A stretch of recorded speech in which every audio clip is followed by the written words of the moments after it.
With New Year's resolutions, many of us will make a vow to eat healthier, and that's a good thing. But what about our beloved pets and their nutrition? Greetings, Naturopathic Dr. Dennis Black here, and I'm on a mission to provide better nutrition for cats and dogs because truthfully, all pet food is dead food, which is why we created Rough Greens and Meow Greens in the first place.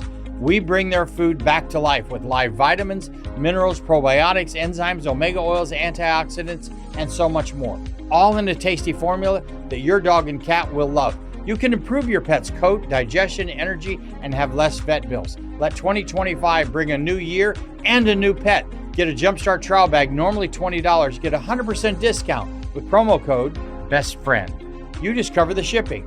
Go to roughgreens.com, use promo code BESTFRIEND. Bring your pet's food back to life with Rough Greens. So good, your pet will ask for it by name.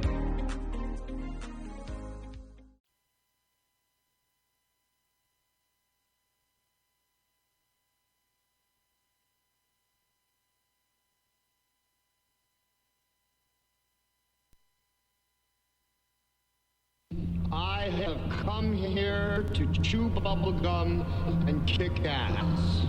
And I'm all out of bubble.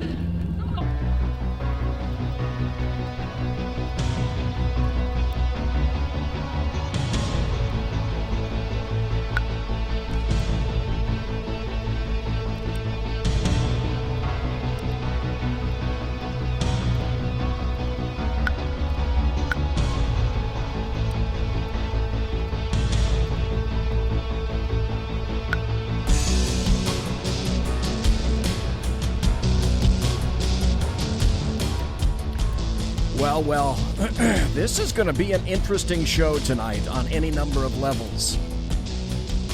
I'll tell you why in a second. But first, of course, the standard Mark 1 Model 1 introduction, and that's this. Ladies and gentlemen, boys and girls, children of all ages, welcome to the bloviating Zeppelin's Berserk Bobcat Saloon radio show, live and direct on the SHR Media Network, right here from the palatial and sumptuous SHR Network studios, where I am broadcasting behind enemy lines in occupied California, 2 miles from the veritable belly of the beast, the locus of evil on the entire left coast, the capital of California, Sacramento, or on the Sackheads Shat Show tomorrow night, Sacramento, Fornicalia. Sure you got that. By the way, you need to listen to the Sackheads radio show, or Sackheads Against Tyranny radio show tomorrow night. I'm going to be there. I'm pretty sure Sackhead Clint is going to be there. In any event, you got to belly up to the bar. We've kept your seat. It's great to see you back. Dink is going to be your bartender tonight. Tonight he pours with the best stuff, and then the lava lamp is in fact lighted to my left, your right, which means that you can listen to this show at shrmedia.com. Chat is open right now. Already 4 people in chat.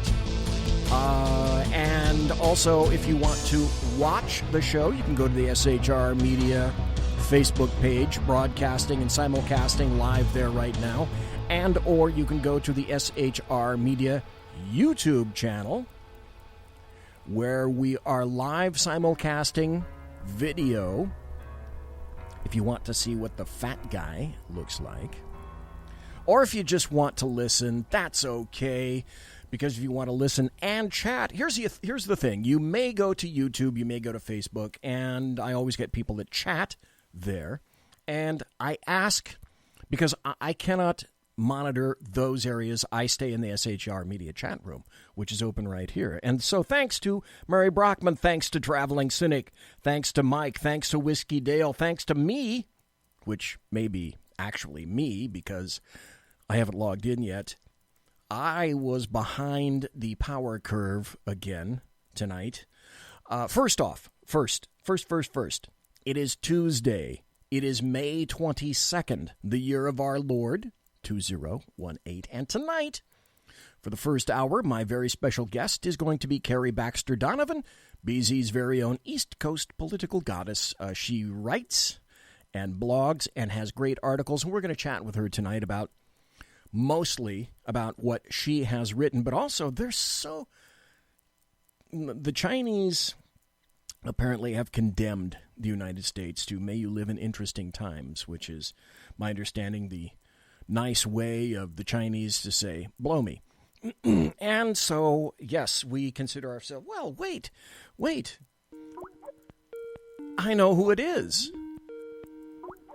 And there we go. Now let's see if it's actually on and if it actually works, because theoretically I should be speaking to Carrie Baxter Donovan. I just introed you, as a matter of fact. So without further ado, is this Carrie Baxter Donovan? It is. Yes. Hello. Outstanding. I was going to tell everyone a tale of grief and woe because I'm sort of a one-eyed Jack tonight. Did I just see White Mom? But no, what happened is I woke up this morning. I'm seeing only out of one eye. I woke up this morning with conjunctivitis. Have you ever had conjunctivitis? Yeah. It's terrible crap. Oh, yeah. So the story that I was going to relate was a long time ago in a galaxy far, far away when I was working for the sheriff's department that I labored for 35 years in the jail because all sorts of flotsam and jetsam comes through the jails, as you would imagine. There was one, I swear to God, this guy was probably 18, 19. Well, he had to be 18 at least to get into the jail because we only kept the keepers there. And he went into the drunk tank. He was he was an alcoholic at the age of 19. Number one, that begs a whole bunch of questions, like how do you fuck up your life to that point so that you're an alcoholic at like 18 or 19, whatever the hell he was. But horrible. Oh, yeah.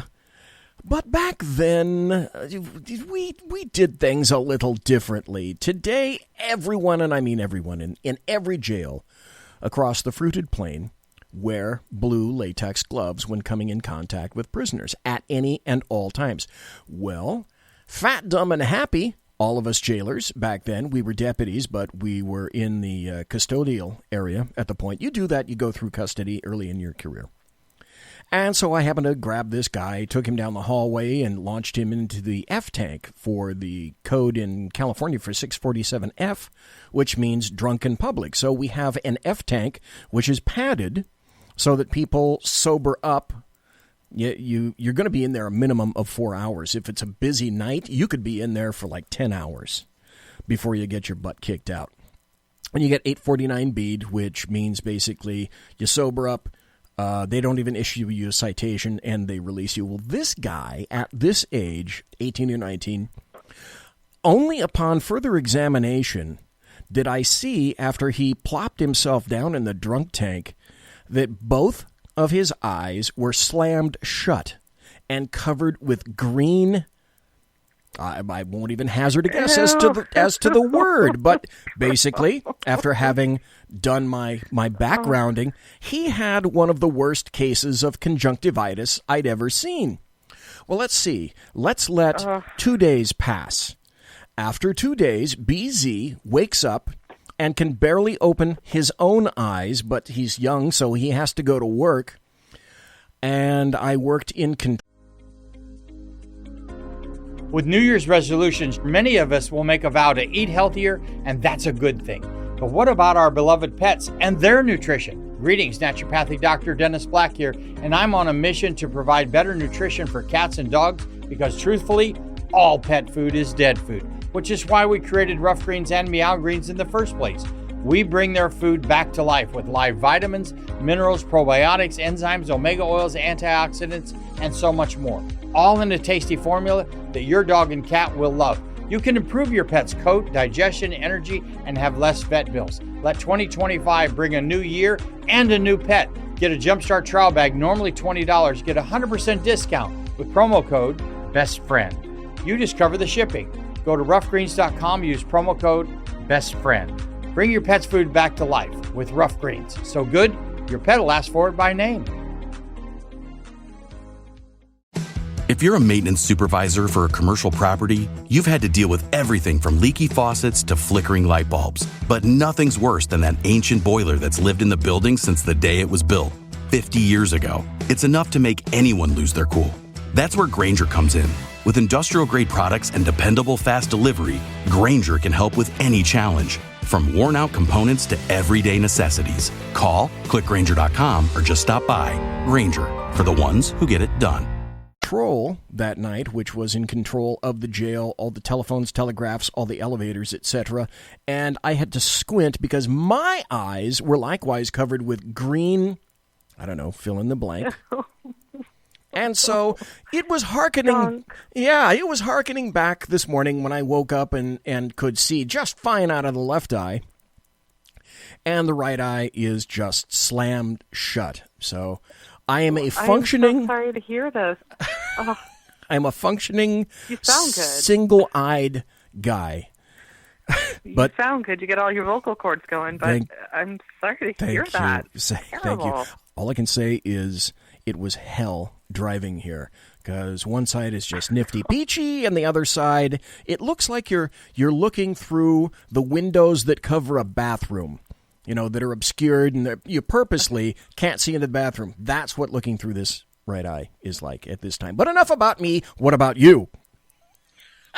How are you doing? No, I don't. I'm good. I can see out of both of my eyes. That's a plus. That's a huge plus. I'm doing pretty well tonight. Let's see. No, I'm feeling all right. No health issues. I've been running around all day, so I'm not really quite sure how I feel because I forgot to think about me. I've been racing after kids all day. But I'm doing fine. I'm doing great. I'm glad to be talking to you, so I'm happy. Outstanding. Oh, we have Simone. Simone just jumped into chat, so we got a lot of people in chat tonight. Great to see, great to hear. Okay, now, first things first. All right. And I always screw this up, and I don't know, well, I do know why. I do know why. I'm going to give a little bit of a background about you, because you write currently at populistwire.com. Yes. And so those are primarily the stories that I want to go over with you tonight while you're here. And cool. The introduction, because I like to reintroduce you so that folks who may not have heard you before on either the podcast or if they listen later on, in the podcast kind of thing, they know who you are. And for populistwire.com, it describes you as Carrie lives in North Carolina with her children and dog Scout. She is an ex-communist organizer. I look at that every time, I swear to God. And to me, now it says, it reads ex-community organizer. Okay? But yes, the wiring in the brain, always when I look at that, it reads to me, you're an ex-communist organizer. Well, now hold on, because I always say that they're communist organizers. But I was not myself a communist. So, nor have I ever been, Senator. Right. In my case, I'm not a communist, but any other community organizer is a communist organizer. So, you're just saying the right thing. It's just, I understand. My brain needs rewiring. So they are communists. I'm like a bad truck tire. I need to be retreaded. That's all there is to it. You're an ex-community organizer, a homeschooler, and a music junkie. Okay, stop right there. I've never asked you this before, but I will now because it just taps my brain. What's some of your favorite kinds of musics and or groups or singers, performers? Okay, so, well, I love all music. I'm a little weak in the country, but I do like some country. And when I like country, I like it big time. Okay. But I don't know a lot of country music. But mostly what I listen to is probably blues. Oh, okay. I love Matis Yahoo is who I listen to the most, and the Grateful Dead. I'm a Deadhead. No. And then, yeah, Get I am. out! True. Really? No, I totally am. Oh, I'm a Grateful Dead freak. I love the Grateful Dead, and I love reggae, and I like old school raps. I mean, I really like just about everything, but I would say who I listen to the most is Matis Yahoo and the Grateful Dead. Okay, now the first person you mentioned, I've never heard of him, and I could not, if my life depended on it, spell their name. So spell that name. Something Yahoo. Oh, no. Okay, Matas Yahoo, M-A-T, and then my autofill comes in, and, because I'm dyslexic, so I get things all kinds of turned around. Me too. But he's basically, he's Jewish, but he's gone through all the different sects of Judaism. So he was Hasidic, he was Kabbalah, he was all kinds of things. And basically he does kind of reggae and in all different forms of reggae, and some rap. And I just really love his stuff.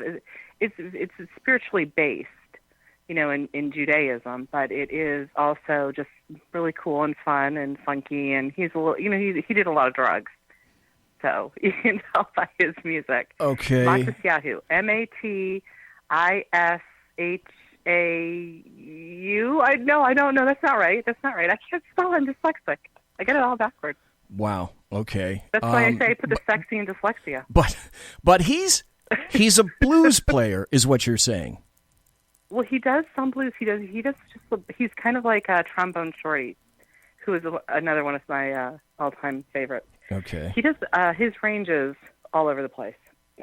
Wow. Okay. So, Look at her butt. yeah, It's beatboxing. She looks like So you like Anyway. rap? guys' girlfriends. Yeah, you like rap then. Rap guys. I do know that I song. wanna Yes, talk I to love her rap. because Well, I'm she from looks like Detroit, a so I total like prostitute. all kinds of And, rap I mean, too. her butt. It's just so savage. I like big butts. And I cannot lie. Lie. Okay, enough of that before somebody gigs me for playing that. Here's... Yeah. I got a nastygram from YouTube last week who said that I played 8 seconds of one of those themes that goes dun dun dun, that emphasis like that. So someone somewhere somehow has some kind of an algorithm that when over the internet 8, and actually it was shorter than that. It's about 3.5 seconds because I timed it, but they said it was 8 seconds. So somewhere on the internet, something heard me play 3 seconds of dun dun dun. It wasn't that exact one, and YouTube sent me a nastygram. How does that happen? Okay, so I disposed of it. Okay, because I didn't want that. Better living through technology. I didn't want a nastygram again from YouTube because they already kicked us off for 60 days one time. Sons of bitches. Right. So how did they do that? 3 seconds, and they found it. That's insane. Okay, well, let me finish the thing. We talked about... Okay, let me stop. What is your favorite... Do you have a favorite group? With New Year's resolutions, many of us will make a vow to eat healthier, and that's a good thing. But what about our beloved pets and their nutrition? Greetings, Naturopathic Dr. Dennis Black here, and I'm on a mission to provide better nutrition for cats and dogs because truthfully, all pet food is dead food, which is why we created Rough Greens and Meow Greens in the first place. We bring their food back to life with live vitamins, minerals, probiotics, enzymes, omega oils, antioxidants, and so much more. All in a tasty formula that your dog and cat will love. You can improve your pet's coat, digestion, energy, and have less vet bills. Let 2025 bring a new year and a new pet. Get a Jumpstart trial bag, normally $20. Get a 100% discount with promo code BESTFRIEND. You just cover the shipping. Go to roughgreens.com, use promo code BESTFRIEND. Bring your pet's food back to life with Rough Greens. So good, your pet will ask for it by name. Besides the Grateful Dead? No, I don't. No. Because I have 100 favorite groups or 200 favorite groups. I'm a junkie. I'm like an addict. Okay. All right. So I drink, on occasion, but music every day, all day long. So I'm addicted. You must be plugged into Spotify, etc., all the time. Yes, all the time. There's music going all of the time. Okay. It says you write about populism, economic nationalism, and cultural Marxism. You call yourself a gonzo journalist after your writing hero who once said, when the going gets weird, the weird turn pro. And, of course, you already referenced this. By the way, that quote was from Hunter S. Thompson. Very good writer. We talked about him last time, as a matter of fact. And as you said, you put the sexy in dyslexia. I do. That's nice. I like that. You have, and first I should emphasize, you write for populistwire.com, just like it says, all one word, populistwire.com. And you have a ton of stories that I would like to play. One of the first ones that I'd like to go over is about Judicial Watch. Well, there's been a ton of stuff in the news, and I'd like to play for you and then get your opinion. This is, I think, Judy Woodruff, and I believe that she's on the PBS NewsHour. This is Representative Jim Jordan talking to PBS's Judy Woodruff, and he's talking about how the FBI essentially is falling apart. And Representative Jordan says you this. You said today that you are, quote, sick and tired of the runaround you say you've been getting from the Deputy Attorney General Rod Rosenstein, that you want a second special counsel appointed. Why? Because Attorney General Jeff Sessions has stated that only under extraordinary circumstances do you have special counsels. Well, how about the fact that 5 of the top people at the FBI have been fired or demoted and reassigned? Listen to that. I knew it was bad, but I didn't know it was that bad. Comey's gone, McCabe is gone, but I didn't realize that the top 5, that there were 3 more of the top 5 individuals at the FBI who are gone. That's unprecedented. James Comey's been fired, former director of the FBI. Deputy Director Andrew McCabe's been fired. There's actually a criminal referral because he lied 3 times under oath, according to the Inspector General. Deputy Director of Counterintelligence Peter Strzok has been demoted and reassigned. FBI counsel Jim Baker has been demoted and reassigned. FBI counsel Strzok. Lisa Page has been demoted and reassigned. 5 of the top people demoted, reassigned, and in some cases fired from the FBI. If that isn't unusual, if that isn't extraordinary, someone define to me what is. And these 5 people, while they were working in the Obama administration, ran the Clinton investigation and then launched the Russian investigation into President Trump and his campaign. They're the ones who did the dossier. They're the ones who maybe were involved in what we've seen, this possible informant issue. So for all those reasons, it warrants a second special counsel. I completely agree. Do you have any thoughts about that? Well, you know, when I think I heard that was from today, right? Right, exactly. I heard it. I was going to say I heard it today, and I wasn't able to get any writing time to really dive into that. But thank God for Jim Jordan and his Freedom Caucus. And I guess I had known about all of those people being reassigned or fired, but I didn't put it. Putting it down in one group. Wow. That's impressive. It is absolutely. Really saying, like, look at this whole group of people. Like, oh, yeah, wait, Baker, right. Forgot about him. Yeah, it has, as far as I know, it has never occurred before. And probably just about anything that Obama and his lackeys didn't ever occur before. Look what Hillary's done. Isn't that her whole MO is she keeps pushing the boundaries of what's acceptable in society out further and further and further. So, of course, these things have never happened before because look at who's behind them. These communists. They're communists. I was on a tirade today on my Facebook page just going off on what a bunch of communists they are. But it's mind-blowing. Now, I don't know about the second special counsel because I'm sort of in the camp of the guy in Utah who's investigating. I don't know if there's going to be a second special counsel, but that's what today I was so busy running around I didn't get to check into the that's coming from the 12 pages of discussion, right? From the Republicans. Is that what that? Well, yeah, in general. But okay, I would have to. So I'm a little behind on that. I would have to be in agreement with you. I don't think we need a special counsel, and truly, I don't really think we're going to get one. But I like the fact that he's pushing, And he's doing what it says at the top of my blog, I am pushback. I exist now because I've been dragged kicking and screaming, number one, to vote for Donald Trump, who certainly was far from my first choice. But the more that you assault Donald Trump, the more that I'm pushing for this guy. I've never been in this situation before. I've never been placed in this kind of a mood for politics ever before. I truly don't think the country has been here before in this kind of a situation. And folks are really, really, really starting to turn off politics. And at the time when I myself am ramping up in politics, because now, especially come November or whenever local primaries or special elections may occur, people, conservatives, I should say, have to show up. Well, here's some good news. So I have on two fronts that conservatives are going to show up, and we're going to get behind them, and we're going to keep blabbering on, and we're going to be Jim Jordan, and we're going to keep talking to them until they say, okay, fine, I'm going to show up. Stop being pushed back on me. I get it.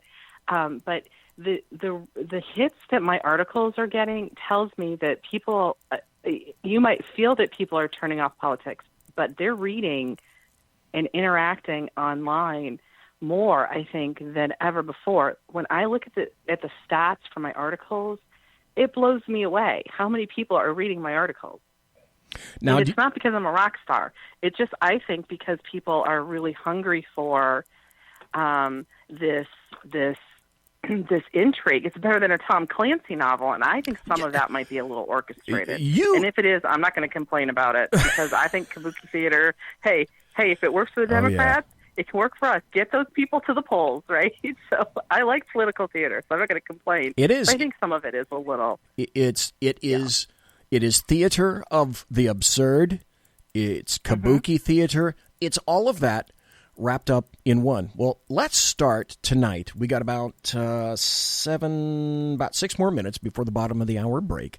Let's start with your most recent article, which you kicked out about 4 hours ago, and it's entitled, the headline is, Judicial Watch Calls DOJ's Probe of Hillary a Sham, Doubles Down on Call for Criminal Investigation. So after having written that article, and I see Judicial Watch involves, by the way, folks, if you don't know, Tom Fitton, and whenever he happens to be on the news channels, I always enjoy what Tom has to say, because Tom Fitton, he's an American hero, and I'm so lucky I had a chance to meet him through Civitas here in North Carolina.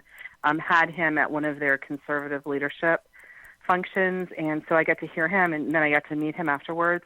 And he is just a wonderful, open person. You can approach him and talk to him, and I just really like that.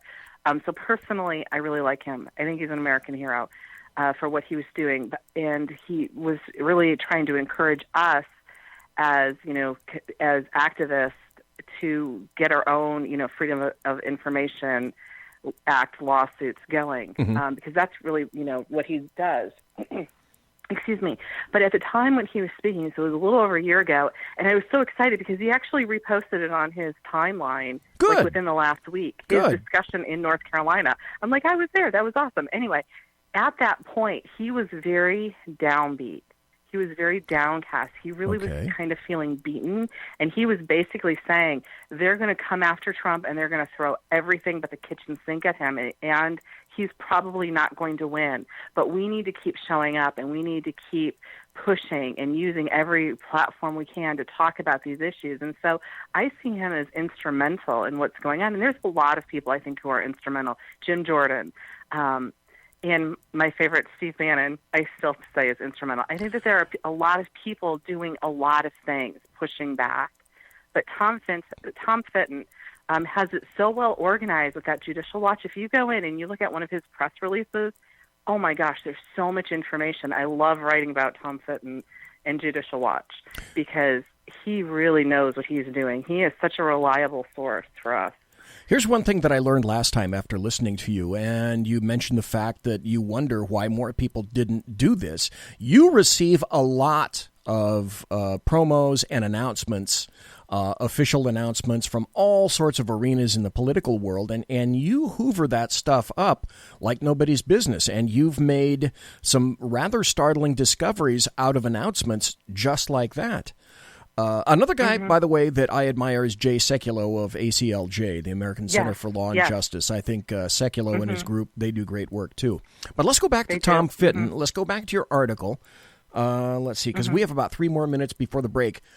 After the break, though, just beware. I do want to ask you about Steve. So don't think that I've forgotten. You know that I'm him. always excited and happy to talk about Steve Bannon. I know. But let's delve into this article, the newest one today. So what did you happen to notice, or what is Tom Fitton doing these days that you wrote about? Well, you know what? There's something on the site, and I was asking them to update that. I actually think I wrote that last week, but it shows up as today because I actually wrote.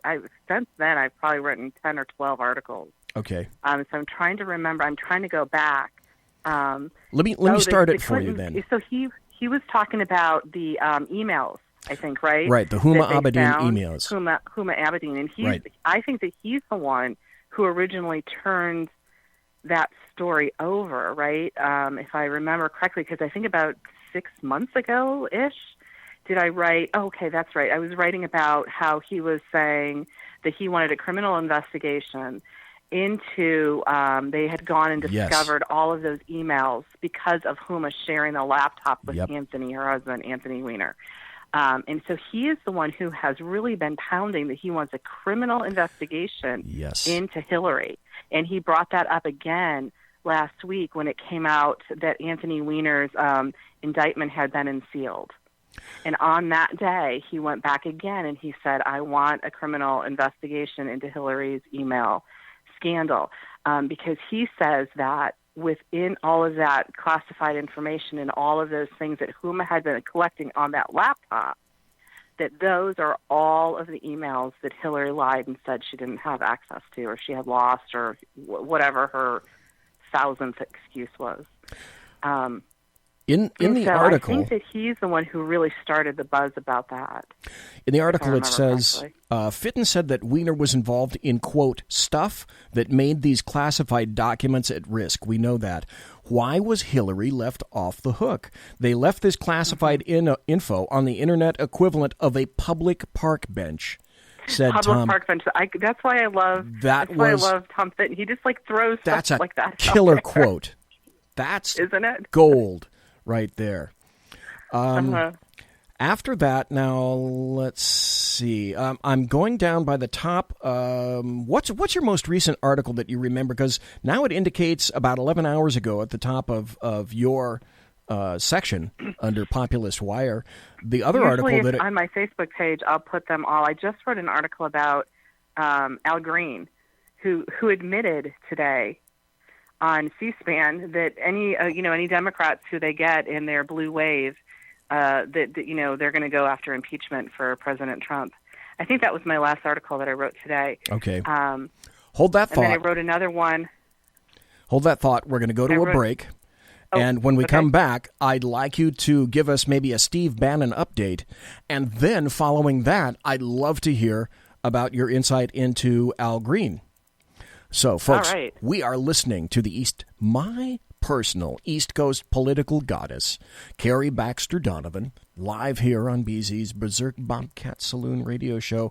Don't go anywhere. We're going to be right back. Conservative media done right. You're listening to the SHR Media Network. Hey, it's Sean from the Sackheads radio show. Also one of the owners here at the SHR Media Network. Are you opinionated? Have you ever wanted to do your own show? Have you ever heard somebody like the Sackheads and go, yeah, I could probably do that better? Well, now's your chance. Send me a 5-minute clip at sackheadsradio@gmail.com, and maybe you can be part of the SHR broadcasting team. sackheadsradio@gmail.com.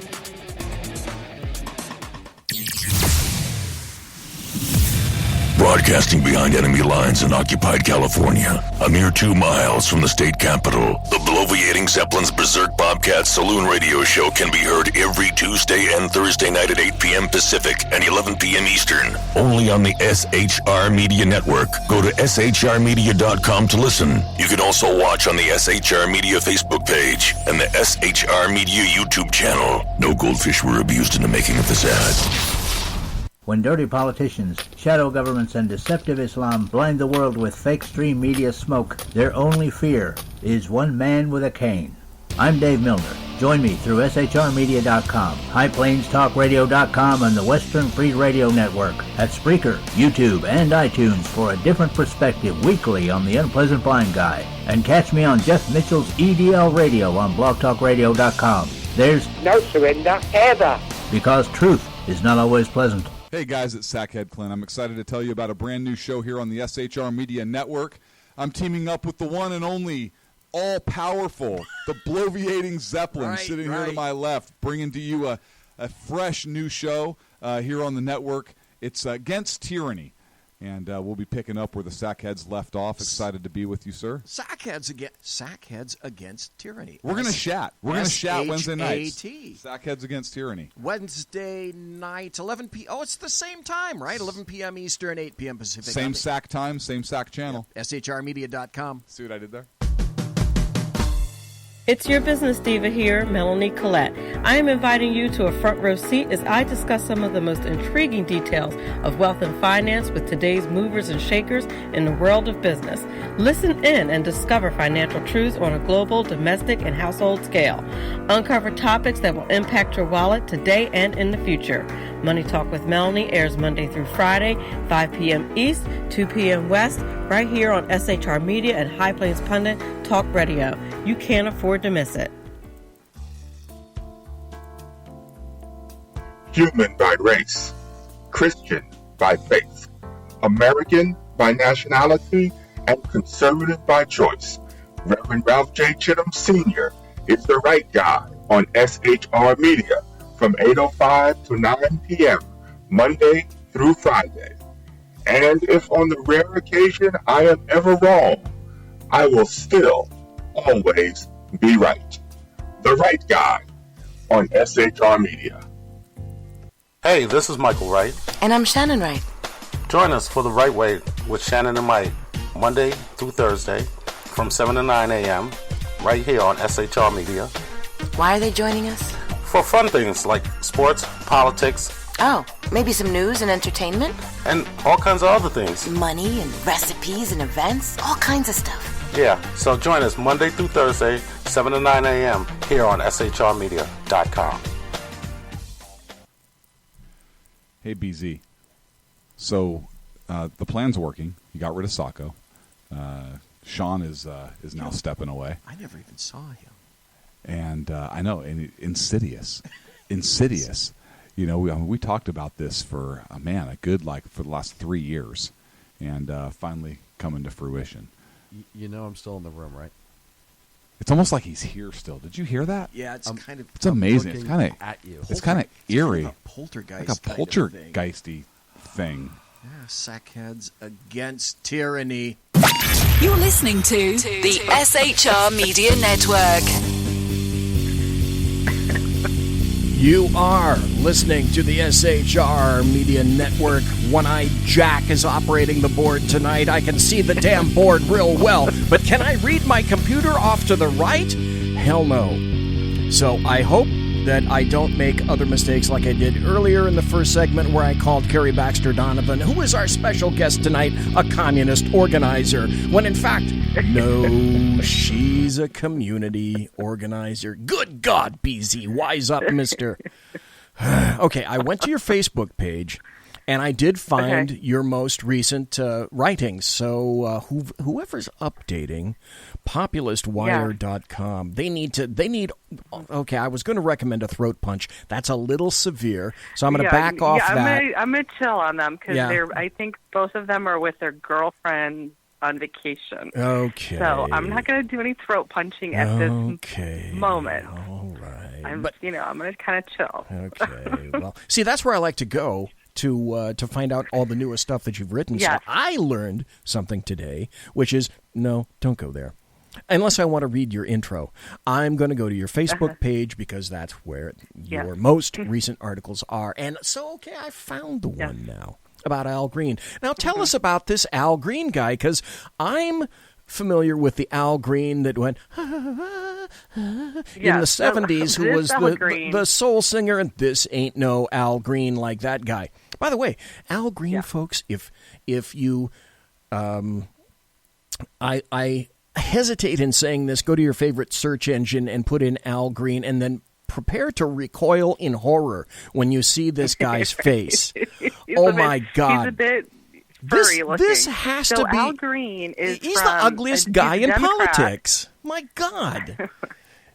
Right. Well, I try not to pass judgment on his personal looks. I will. It looks like somebody... It looks like somebody... I'll try to keep to the facts poured butane on his face, lit it on fire, and then tried to put it out with a track shoe. Well, all right, but his politics are also ugly because he really is a communist. Yes. Okay, so he's a Democrat, he's a communist. And this guy is the one who keeps, like, I don't know how many different times since he tried the impeachment thing already, at least 2 or 3. Right. So he keeps getting knocked down, you know, because we haven't impeached President Trump for losing to Hillary, winning over Hillary. Let's see, Hillary didn't win, and so he wants Trump impeached. Okay, so that really is it. On C-SPAN. Yeah, no, he keeps going back and forth, and he's just, you know, he's outraged. And so in my article, I found it very interesting, just because I felt like picking. I just felt like, you know, I wanted to throw a punch him. But so what I found was there are some good quotes. I love to go dig in there, and I found one. You know, he's talking about Ramadan, you know, and that's okay because, you know, he's going to stand with the Ramadanians. And then there's one in, you know, Spanish. And so he's going to stand with the Mexicans. But he's not going to stand with the Americans who voted for President Trump. So what he's basically saying on the C-SPAN show, Washington Journal, was basically, and it's in the article because I always like to put the clip in if I can find it. He's basically saying, you know, any of these victories that they get, if they can win the House, they're going to impeach Trump. And I spoke with, remember Bob Barr? Yes. I spoke with Bob Barr, like, you know, months ago. Okay, why does he sound familiar? Refresh my memory. He was very active during Bill Clinton's impeachment, so he was all over the place. Okay. Then I remember, I think that's probably where I had first heard his name. So I used to read a lot of his stuff, and I called him up and I asked him about impeachment, and he was basically saying, yeah, I mean, if they get the House, they're going to impeach. It doesn't have to be for a legal reason.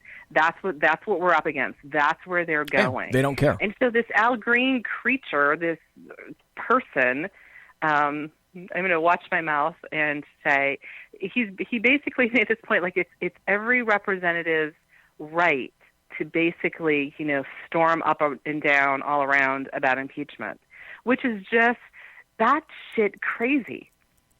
They really have no idea that we are a republic, and I've been on this thing for the last couple of days. I've been on it for a year. You know, they think that if they say that we're a democracy, then all of a sudden we are. It's like magical unicorns. We're a democracy. No, we're a republic. This is a representative republic. So, you know, what do they care about? We're going to impeach. They have the right to impeach our chosen representative. This is how crazy they are. And it doesn't require any lawful reason. They're just going to do it. That reminds me, by the way, Carrie Baxter Donovan, do you remember good old Harry Reid from Nevada? Oh, yeah. You remember how he said that Mitt Romney, his financials were out of order, and he was a terrible guy, and he wouldn't turn in he wouldn't reveal his taxes, and Mitt hasn't paid taxes, and he finally said he was told he was a liar, but he actually came out post his retirement and said, yeah, that was a lie, but it was every bit justified. It was justified because I knew it was going to hurt him. I think we need to sharpen up our sticks and start chasing people around. Hell yeah. Why are you voting for these people? Why are you voting for them? That's what I think we need to start having a national conversation. Why don't we go to our neighborhoods and ask them, why did you vote for that beep, beep, beep, beep, beep, who doesn't even know that we're, that's the standard. That's the standard of what you want in your representative. Someone who says, yeah, I lied because because it was good for. So this Al Green is basically saying, if we win the House, Trump's gone, we're going to impeach him. And we don't have to have a reason. So, just because we want to, because he didn't lose Hillary like he was supposed to. So that's why we're going to crush the blue wave, because every single person is going to get out there as election time gets closer, and they're going to get a whole bunch of people, and they're going to go to the polls and vote. We have to. We absolutely have to. The luxury of sitting back and not doing anything, that is dead. It's dead and gone. It sounds like a trite thing to say, because you could say it forever. This is the most important election. These midterms, these coming midterms are really going to be some of the most important, because keeping the House, keeping the Senate is absolutely critical to shooting down, and I don't mind saying this at all, shooting down Obama's insane policies for the past 8 years. His policies need to be destroyed. Say what you will about the man. I never really said much of anything about Obama himself. That's fine. He's a guy, but I hate his policies. His policies were terrible. And that's been proven for the first year of Donald John Trump, the guy with the dead orange cat on his head, how America is actually managing to come back. And it's under his leadership. Back, and I've been saying for years over here at the North Carolina GOP, you can go ask anybody who's listened to me, complain, and I was going to say a bad word, but I'm not going to moan and complain. You can say it. You can say it. Right. You might be a bad influence on me. Maybe if I drink some more whiskey, then I'll start swearing. It's late night. But so my thing is the black unemployment. If you get that number down, I think you will increase the vote, the conservative vote in the black community. And then when I keep saying once he reaches 20%, it's all done. Democrats are done forever. They're never going to be able to fix that. And that's why they have to flood, the country with some new bodies, some illegal aliens to vote for them. Because, and I've been saying as a job developer, I was a job developer, a social worker, right, worked with felons. If people could work, they'd prefer to work than live off of the government. Not everybody, but many. Okay. And once they're not dependent on the government anymore, they're not going to vote for the Democrats.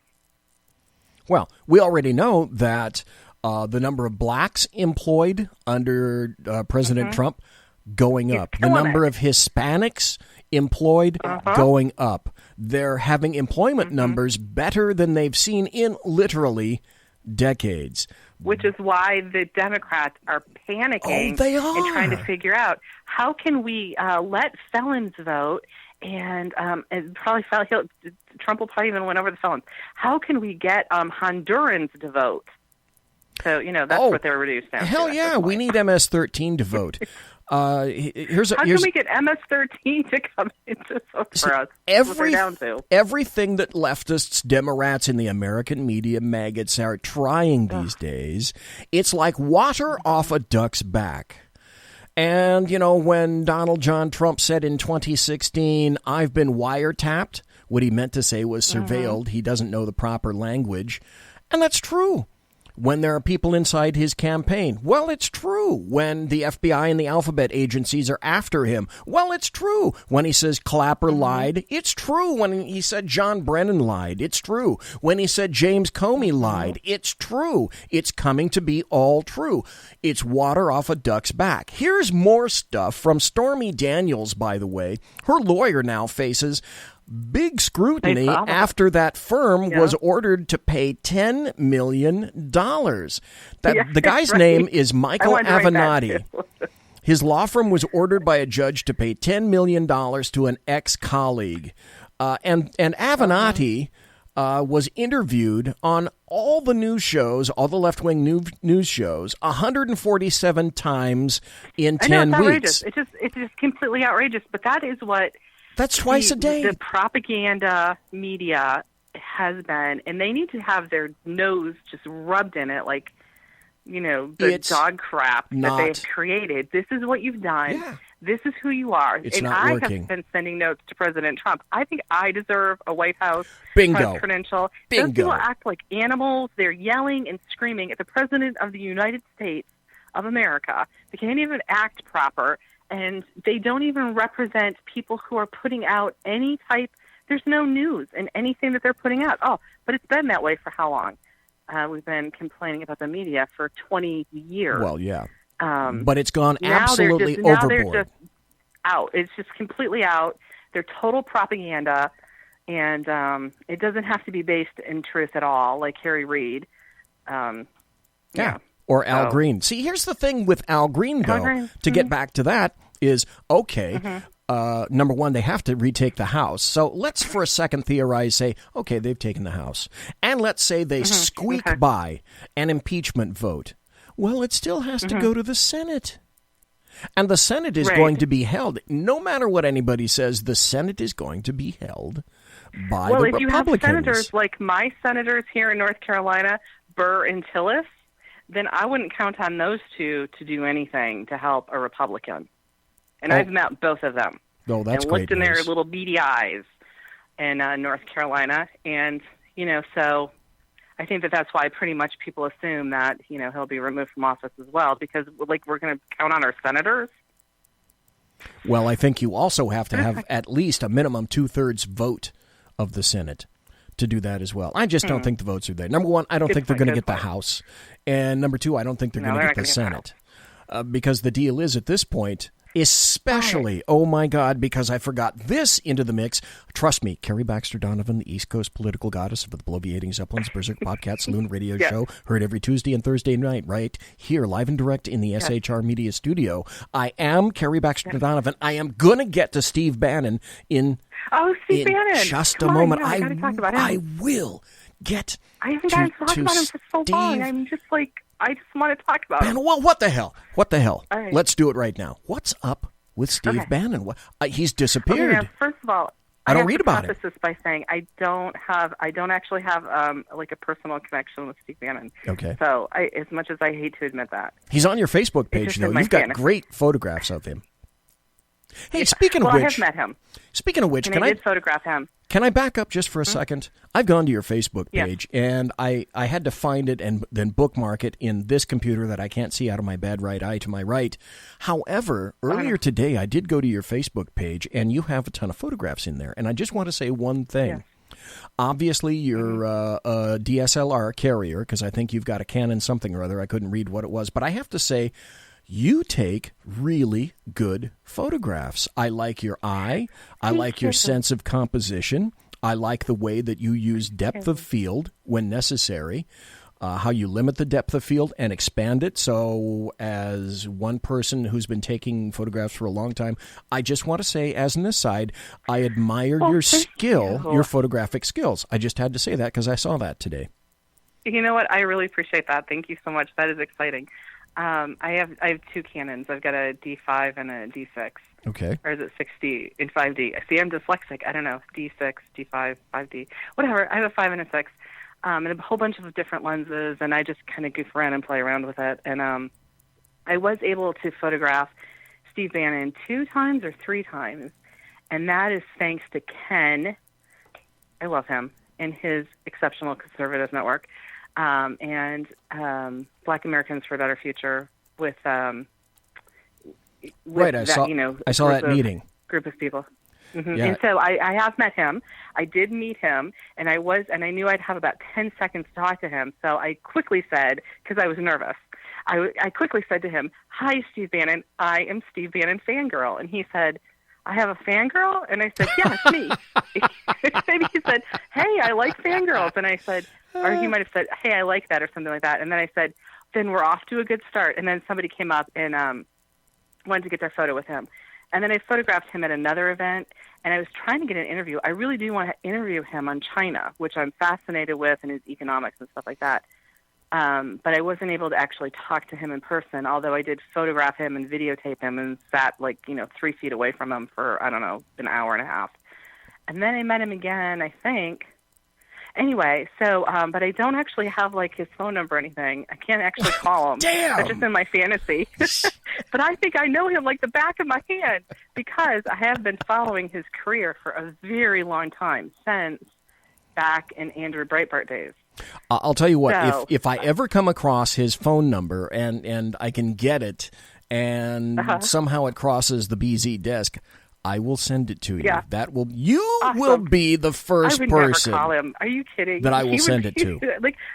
Well, I could look at it anyway and just be like, I could call up Steve Bannon anytime I wanted to and just talk to him like, hey, what do you think about, blah, blah, blah. Hey, what's going on with the polls? Hey, and I just like his range of topics that he talks about. So, but the thing that I do want to say about Steve Bannon is I do feel like very often, we have a spiritual connection up here because we're just thinking about the same thing sometimes, polls, campaigns, news, I don't know. So whatever I'm telling you is just purely based on my fantasy. So I decided to be honest about that. Okay. But Honesty. did you notice? Perfect. He's back on the scene again. And No, I knew it. haven't. I knew he was coming back. And that's why I wanted to talk to you, because I've noticed a definite dearth of stuff about Steve Bannon. But if you say he's back, then let me in. What's he been doing and or what's he been saying? So I don't want to come off as a stalker. And I actually didn't stalk him as well as I should have because I don't really know. But what I do know, is Stalker. One day I was watching and President Trump said, and my team came back from China. And then I'm on my Facebook, and all of a sudden I get this Breitbart article, and it's Steve Bannon talking about China. I'm like, he's still on his team. He's probably on his China team. And then he's talking. I think if I understand correctly, he's in Italy right now, and Italy is at the moment going through a populist movement. Now, Steve Bannon talks about populism, right? And so he was, his biographer Keith Knopfler wrote about that. So that's been something that I think, from what I understand, is a common theme with Bannon, is populism. And I really think that he's kind of the architect of the whole MAGA movement. Mm-hmm. Again, I don't know that for sure. I just kind of suspect it because it seems like it kind of goes along with the things that he's talked about. But, that when that whole thing came down with the book and that whole kabuki theater of I'm mad at Steve Bannon and I'm going to exile him to China where I need him to go anyway because he's going to talk about Chinese things to the Chinese. I flashed back to I cannot believe that Steve Bannon would throw in the towel on President Trump after what he did. Remember those days? Yes. Was that January or something? Yeah. And I said, no, this is the guy who made the movie about Sarah Palin. So he wouldn't just up and throw everything away to backstab Trump because he wanted some more attention or something. So I noticed that when I went and I searched on Twitter, Steve Bannon, all of a sudden he's back in the news again. He's on Cambridge Analytics, and the media was putting out a story which I thought was kind of funny. Steve Bannon was trying to suppress the black vote, and I'm thinking to myself, I'm in a room. I was in a room with a whole bunch of black people, and he was talking about economics, and there weren't a whole lot of other white people in the room. Perhaps nobody else knows about that, but he toured the country, I think, doing that kind of thing. So why people don't know about that, I don't know. I just put in Steve Bannon every once in a while to see, is anybody talking about Steve Bannon? I do sometimes like to torment leftists. So no, I'll find I have never found that. Sometimes I just feel like I just want to, want to throw punch somebody. I don't believe that. I'll find somebody talking about Steve Bannon, and they'll go and they'll see that I'm Steve Bannon fangirl. Oh my gosh! And they'll send me pictures, and they'll go crazy. Of course, I love it. It kind of energizes me. So I think I did that, and I saw that they were talking about Steve Bannon in the Cambridge Analytics, his connection with that, which I don't really know if I understand that at all, and his remarks on China. in Italy. So, We got about 4 more minutes before the top of the hour break. An hour goes, boom, like that, quick, like a bunny. It does. I'm going to ask you this. Well, number one, I'd like to ask you if you could hold over off the top of the hour break, if you could hold over for maybe another 10 or 15 minutes, because there's another article totally, I'd love to. that I'd like to get into. The next one, the second to the most recent article that you've written. And it deals with, I'd like to get into that now, as a matter of fact. You wrote an article that says, Grassroots Brat says voters will revolt over Dream Passage, so representatives revolt against Ryan. Okay, if you can, to use a word that this will be the first time that I've ever used this word on the Bloviating Zeppelin's Berserk Bobcat Saloon radio show. Carrie Baxter Donovan, BZ's East Coast political goddess, can you unpack that for me? So what's going on right now is that Dave Bratt, who is, by the way, an economist, so I think that he has got some cred, and also, he won that victory in 2014 with total grassroots support. I have tried to dissect his campaign through a number of different sources, and basically it was just grassroots. It was just telling them, it was populism and telling them what he knew that they wanted to hear. So I think that he is, he's got some cred on grassroots too. And so he's basically saying, listen, Ryan's trying to drag us through this, Chamber of Commerce baloney and get us to vote for, their open borders. And by the way, I wrote a humongous long article about the Chamber of Commerce, the bad guys that they are. And so he's basically saying, Ryan, who's not up for going up for re-election, is probably going to get some cushy lobbying job with the Chamber of Commerce, right, is trying to get them to pass open borders, amnesty, and they're revolting against him. And they want Jim Jordan to go in and be the speaker. They want Ryan to step down, like now, get out of there. And Ryan is does he have a beard this week? I don't know. Just a beard. Yeah, this week, right. Or is that only, is it hunting season yet for Ryan? So it's like Ryan is coming back again with his open border stuff. And so Bratt had quoted there saying, the voters are going to revolt against us. And I just thought, see, this is what's happening, is that Ryan doesn't care. He doesn't want to get reelected. So what does he care that he's going against the people? And Bratt is saying, then fine, then we're going to revolt against you. And I think there's a Sarah Palin post in there from Twitter where she's talking about that there's a revolt in the House against Ryan. And the House Freedom Caucus is really stirring up a lot of stuff. And they're going after Ryan. So who would you see for speaker? There were 3 people that I thought were at least a little interested. One was Kevin McCarthy, and I wouldn't want him as speaker at all, period, end of statement. Another was, and I didn't know that Jim Jordan was interested, but the other one that I was thinking of was Steve Scalise. Out of all of those, I do you think they'd be leaning? Too, right. Do you think they'd be leaning any particular way? Well, I think that McCarthy's got some problems. Like, I think that he was caught having an affair with my representative, Renee Elmers, a couple times. Not good. So I think that he's out. What? Not good. Right. So I think that, he's like, he can't, I don't know that he could do that. Scalise, of course, would be a great candidate, wouldn't he? Because, he would get a lot of the sympathy vote. And, I don't know much about his record. Of course, what he overcame is amazing and, good for him. But I think my pick would be Jim Jordan because of the whole, House Freedom Caucus. And this guy has just been a tenacious warrior for America with this going through, this whole deep state, a secret society. Ooh, one of my articles that I really wanted you to read was my secret society's JFK. Okay. How this is basically the secret societies that took JFK down. That is what Trump is going through now. Okay. Hold that thought. So I would choose.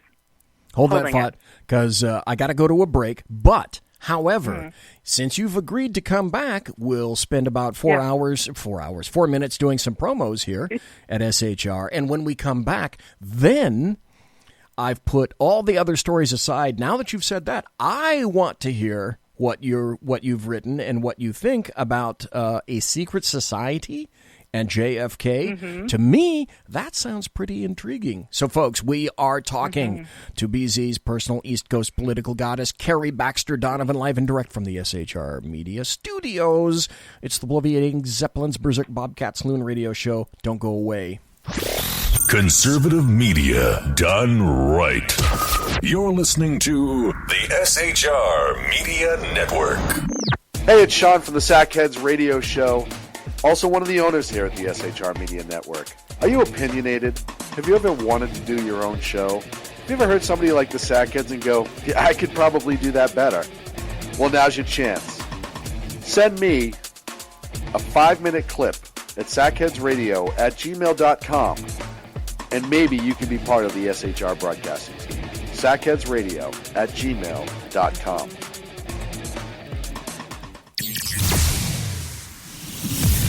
Broadcasting behind enemy lines in occupied California, a mere 2 miles from the state capital, the Bloviating Zeppelin's Berserk Bobcat Saloon radio show can be heard every Tuesday and Thursday night at 8 p.m. Pacific and 11 p.m. Eastern, only on the SHR Media Network. Go to shrmedia.com to listen. You can also watch on the SHR Media Facebook page and the SHR Media YouTube channel. No goldfish were abused in the making of this ad. When dirty politicians, shadow governments, and deceptive Islam blind the world with fake stream media smoke, their only fear is one man with a cane. I'm Dave Milner. Join me through shrmedia.com, highplains.talkradio.com, and the Western Free Radio Network at Spreaker, YouTube, and iTunes for a different perspective weekly on the Unpleasant Blind Guy. And catch me on Jeff Mitchell's EDL Radio on blogtalkradio.com. There's no surrender ever, because truth is not always pleasant. Hey guys, it's Sackhead Clint. I'm excited to tell you about a brand new show here on the SHR Media Network. I'm teaming up with the one and only all-powerful, the Bloviating Zeppelin, sitting here to my left, bringing to you a fresh new show here on the network. It's Against Tyranny. And we'll be picking up where the Sackheads left off. Excited to be with you, sir. Sackheads Against Tyranny. We're going to chat. We're going to chat Wednesday nights. SHAT. Sackheads Against Tyranny. Wednesday night, 11 p.m. Oh, it's the same time, right? 11 p.m. Eastern, 8 p.m. Pacific. Same SAC time, same SAC channel. Yeah. SHRmedia.com. See what I did there? It's your business diva here, Melanie Collette. I am inviting you to a front row seat as I discuss some of the most intriguing details of wealth and finance with today's movers and shakers in the world of business. Listen in and discover financial truths on a global, domestic, and household scale. Uncover topics that will impact your wallet today and in the future. Money Talk with Melanie airs Monday through Friday, 5 p.m. East, 2 p.m. West, right here on SHR Media and High Plains Pundit Talk Radio. You can't afford to miss it. Human by race, Christian by faith, American by nationality, and conservative by choice. Reverend Ralph J. Chittum Sr. is the right guy on SHR Media from 8:05 to 9 p.m. Monday through Friday.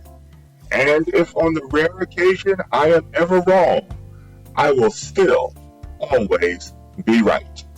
The right guy on SHR Media. Hey, this is Michael Wright. And I'm Shannon Wright. Join us for The Right Way with Shannon and Mike, Monday through Thursday from 7 to 9 a.m. right here on SHR Media. Why are they joining us? For fun things like sports, politics. Oh, maybe some news and entertainment?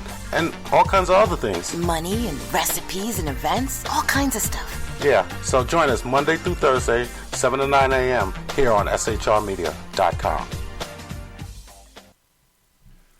Hey, BZ. So the plan's working. You got rid of Sacco. Sean is now stepping away. I never even saw him. And I know, and insidious. You know, we talked about this for for the last 3 years, and finally coming to fruition. You know I'm still in the room, right? It's almost like he's here still. Did you hear that? Yeah, it's kind of. It's amazing. It's kind of at you. It's kind of eerie. Kind of a poltergeist. Like a poltergeisty thing. Yeah, Sackheads Against Tyranny. You're listening to the SHR Media Network.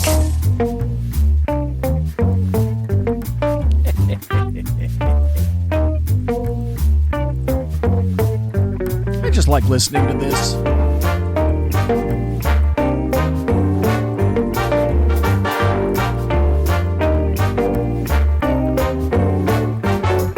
Ta-ta-ta.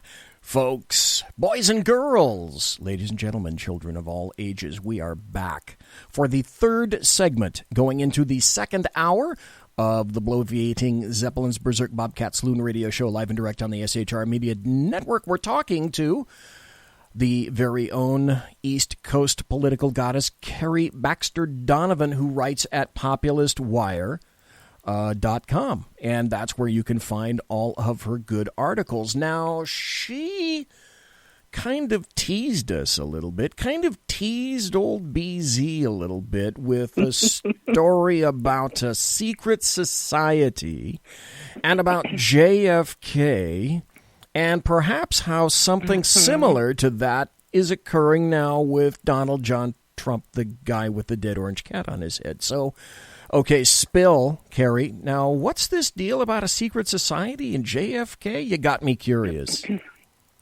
Okay, so one thing that I love to do is I love to take all of the leftists and their little stupid words and their little stupid ideas and just turn them back around and use it on them. Okay. You know, because it's like a rule. It's a rule for radicals. You know, use their own stuff on them. So I like to say intersect, just because that's, you know, I have co-opted their word and I'm just going to stick it back up in their face. So my article is Trump intersects JFK's deep state. The CIA blows lid on government secret societies. So I was looking through the last batch of JFK documents that had been released, I don't know, probably about 3 weeks ago. And I was picking through them, and I was just kind of, filing through them, and I saw that there were these, I don't know, like summaries of people talking about secret societies. All right. Right? And then I went, wait a minute. Wasn't that like literally what was on one of those, one of the lovers were writing back and forth about their secret society? Wait a minute. Is that what JFK was talking about in his speech? He literally says secret societies. And so I just opened up a window and I started dropping these little things in there. And I realized that, and that's what the article is, where these ideas, these concepts are intersecting. This idea of, the secret societies, quote unquote secret societies, is running through all three of those. You know, I'm very linear, so I like things that make lines. Okay. So that concept has run through. And then I pulled up his speech from President Kennedy's speech from 1964. All right. And it is, the very word secrecy is repugnant. The entire thing, that was the speech I think that many people say is why they killed him, was the speech was talking about, you know, the things that were going on in the FBI, the CIA. So I find it absolutely fascinating that President Trump is the one who is releasing these documents to the public that are showing us that our government hasn't been what we thought it was, you know, since the 60s. Who knows? I don't know when it started, but these secret societies of people who go into this law enforcement have really been instrumental in overthrowing our representative republic. Because it's like with every president, they bring our choice, our presidents, down to their knees. They either give in, or they're willful, like Obama, or they try to kill him, like, you know, JFK. And Trump has so many things in common with JFK. His economic plan, you know, a rising tide will lift all boats. That's JFK. And so that's what this article is about. And in it is someone who had basically said, you know, they're trying to overthrow Trump. And, you know, he's had to face assassination attempts. We already know that. So there's my article. Just what they have in common. Of course, I had to throw in Breitbart in there I still feel like Andrew Breitbart was killed. Now, I know people who were close to him at the time say that he died of natural causes. Okay. But it just, it's just so weird. So I introduced him into the article, another person who was trying to take on, I think, the secret societies, the places where these kind of megalomaniac characters are hiding and stealing away our representative republic and our liberty. And so definitely Andrew Breitbart would be one of those people. Of course, Steve Bannon, here we go. Steve Bannon was instrumental in Andrew Breitbart's popularity, but that's a whole other thing. So anyway, there's that article. Let me ask you this very salient question, and I have my answer. I'm curious if you have yours, and I have a very specific reason for saying, for giving this particular answer. But my question to you then, because we're talking about JFK, do you believe there was one shooter or multiple shooters in the JFK assassination? So when I was in Texas, I went to the Dealey Plaza, and I went up to the building, and I looked out the window, and you know about approximately where the car was, right? And you're looking out the window, and it's like, okay, so there's a guy who was literally hanging out the window and was holding his rifle at an angle in order to make that shot. I don't think so. So walking around, I remember feeling like I just sensed. I had no reason, I don't think, to feel this way, but I sensed that the shooter was near the railroad tracks, because there's this set of railroad tracks where somebody could stand in the grass and run off. And it just, at that point, I thought, I don't believe that the storyline of this guy hanging out a window, because he'd have to hang up the window and hold his gun off to that. I don't believe that this guy did it. And so I don't know how many there were, but I would guess there were 2 or 3. And they were in front of the car. On the ground. I would go for a minimum of 2 shooters, because we know the first round missed. And I know for a fact, having been a range master, that the Mannlicher Carcano rifle is a queer little rifle from Italy, not altogether that incredibly accurate, even though I believe, if I'm not mistaken, that particular model was scoped at the time. But even that is no guarantee of accuracy. In terms of accuracy, he wasn't really that far away. They claimed that Oswald was a Marine sharpshooter. Marine sharpshooter is like meh in the Marines. A sharpshooter is not the topmost award that you can get as a rifleman in the Marines. But the reason that I would suggest the first round was from the rear, and it's all predicated upon what I look at when I see the Zapruder film. Kennedy's first shot, or the first shot to hit Kennedy, causes him to move forward, and both of his hands come up and begin to clutch his neck, which is a natural reaction, and especially the laws of dynamics as he's moving forward indicates to me that that's a shot from the rear. Now, after that, as he continues down past Zapruder, that big sign gets in the way. A microsecond after he is revealed past that sign, then it is clear to me that a very high-powered rifle hits the president from the front, and that's why you have to look at the laws of physics. His skull was all across the rear deck of the Lincoln Continental. It always works this way. There is a smaller entry and a much larger exit in any human wound, period, end of statement. That is never reversed. In other words, an entry wound is larger than the exit wound. That never happens. I've watched it. I've seen it. I've been in a gunfight myself. I have seen wounds. I was in homicide. I've done and witnessed, not done, but I've witnessed tons of autopsies. So I know the make and meaning of wound ballistics and dynamics. That was a bullet fired from the front of the president's automobile. Now, can I empirically say that it's from the grassy knoll? I don't know. I really have no indication, but I submit that there were a minimum of 2 shooters, one from the rear, one from the front, the one who shot from the front caused the most devastation and definitely killed the president. Now, if no other shots had hit the president except the first, would President Kennedy have lived? I don't know. I honestly don't know. I have no idea about that.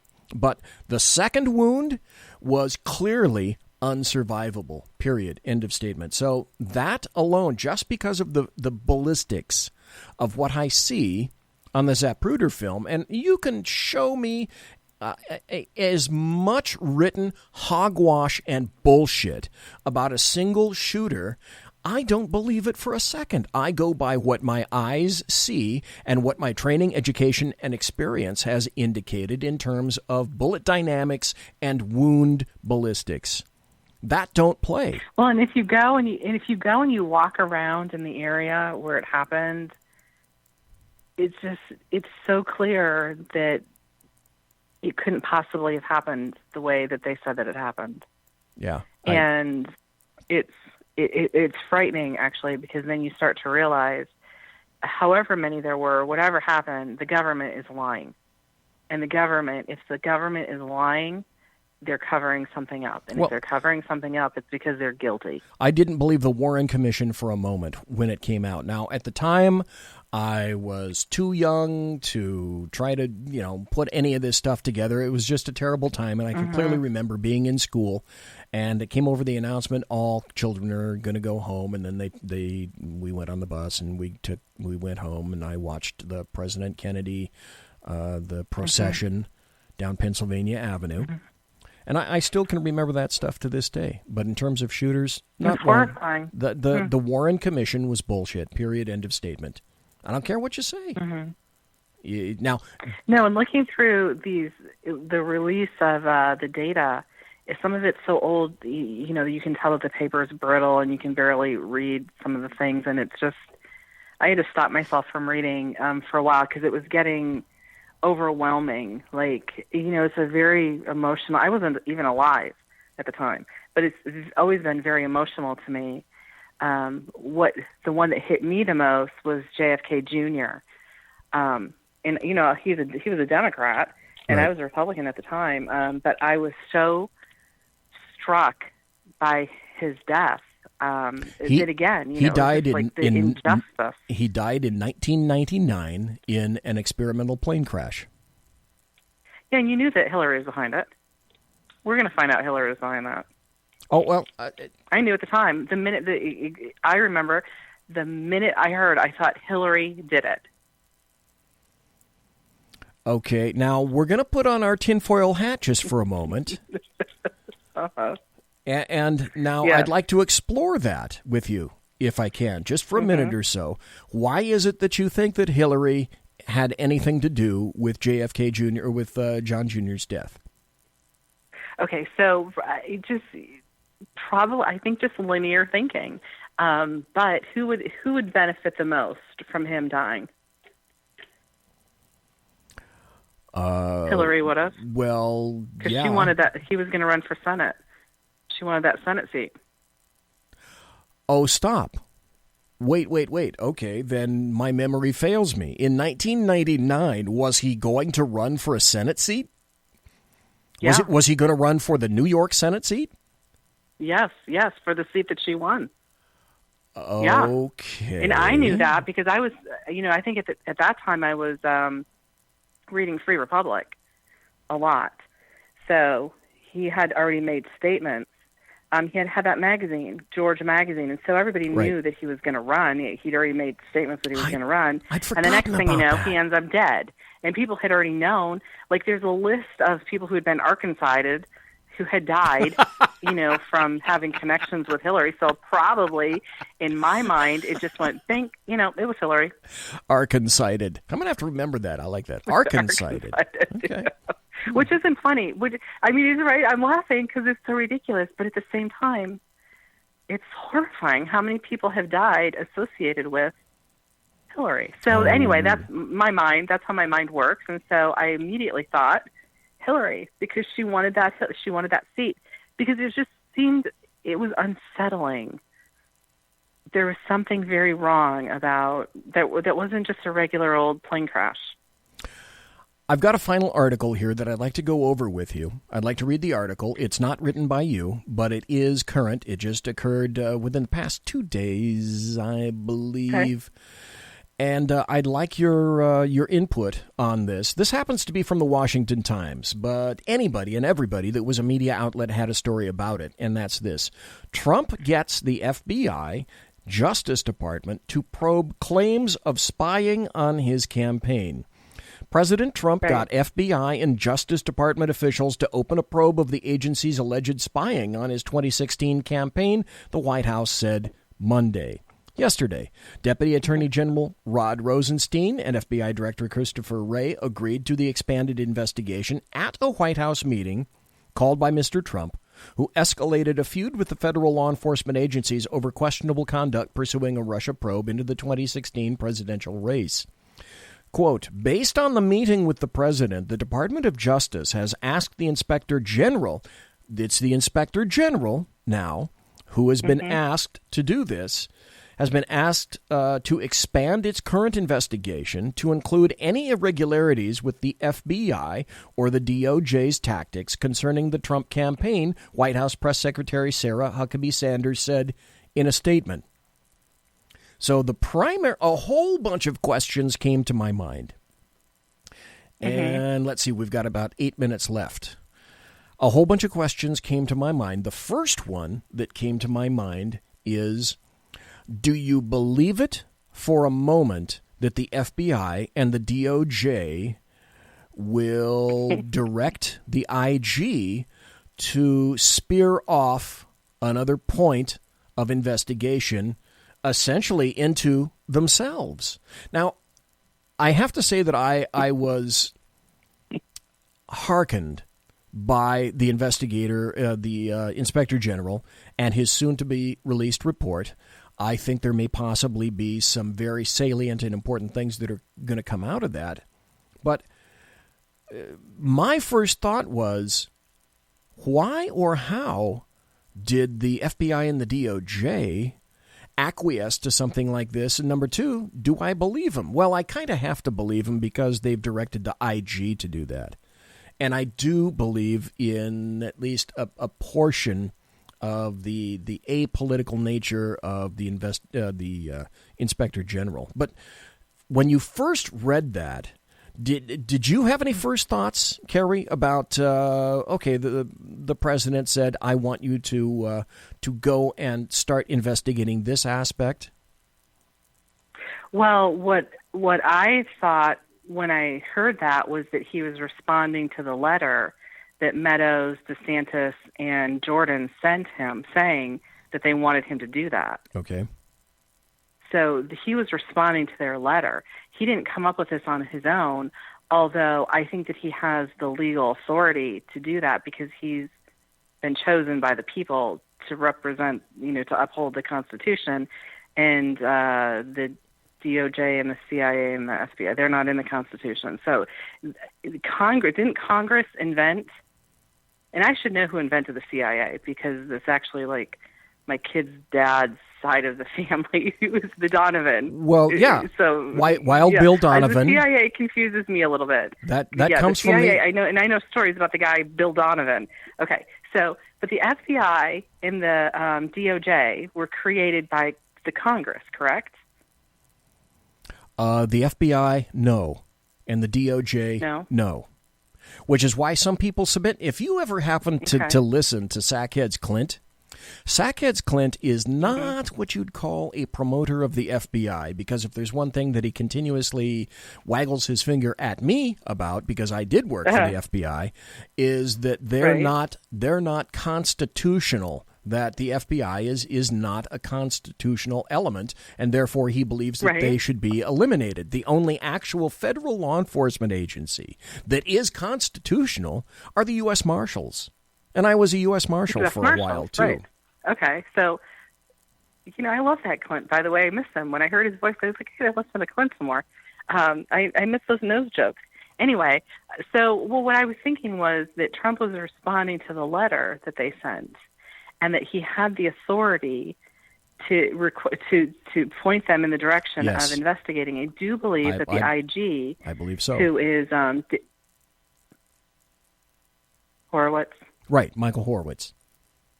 And I do believe that the IGs work very hard to be impartial and to get the truth out. From what I've read, I mean, I don't have any reason to not believe that. So I was thinking, hey, we're getting somewhere finally. That's what I thought. Let me, if I can, throw this out here. Let's see, we got about another 4 minutes till the bottom of the hour. And number one, thanks for being here tonight. I really appreciate I love it. Thank the you. extra time that you granted me. So I very much am appreciative of that. My pleasure. Do you, the final question for you, Carrie Baxter Donovan, tonight would be, what is it that you see maybe coming or revealed when the IG report does get published and it becomes public itself?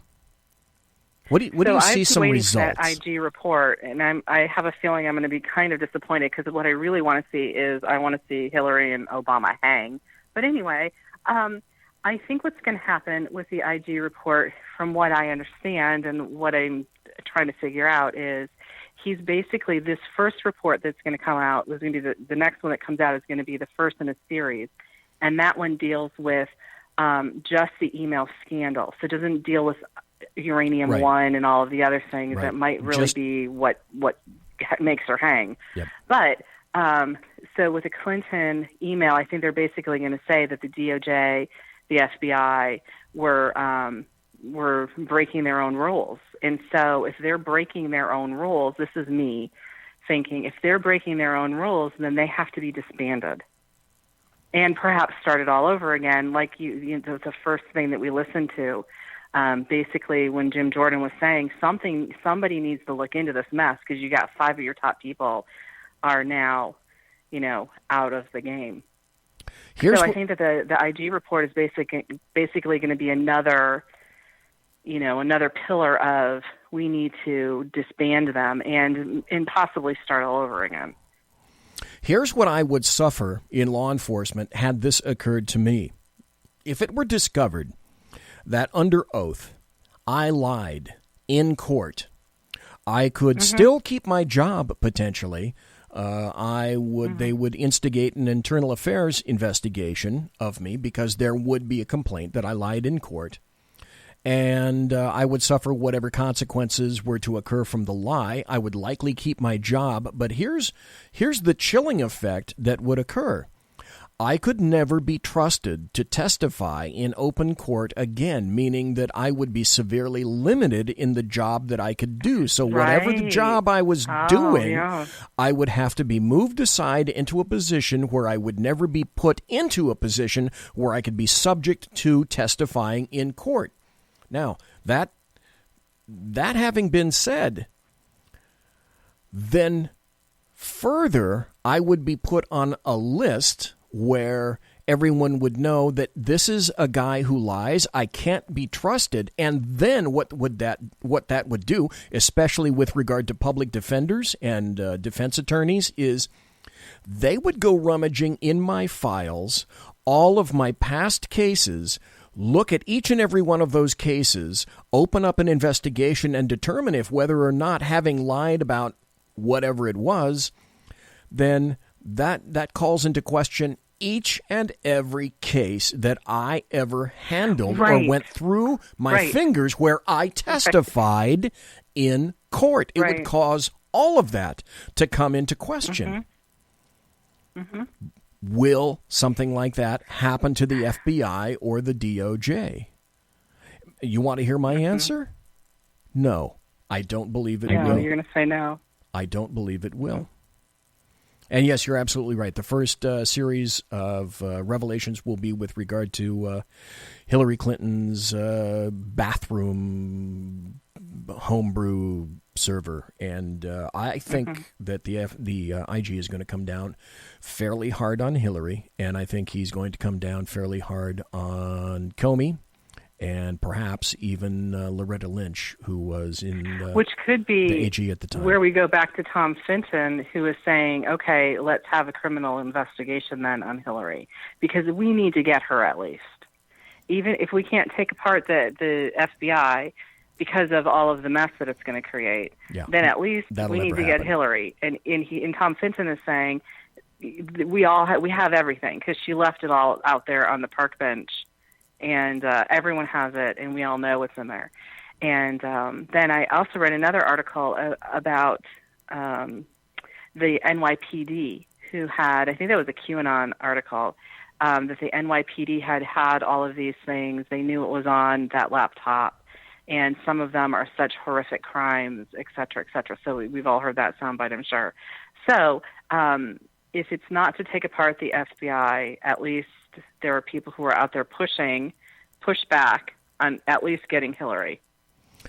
Because I think that many people were caught up in her schemes, maybe some people who didn't even necessarily want to go along with it because they were scared to death that they were going to get killed.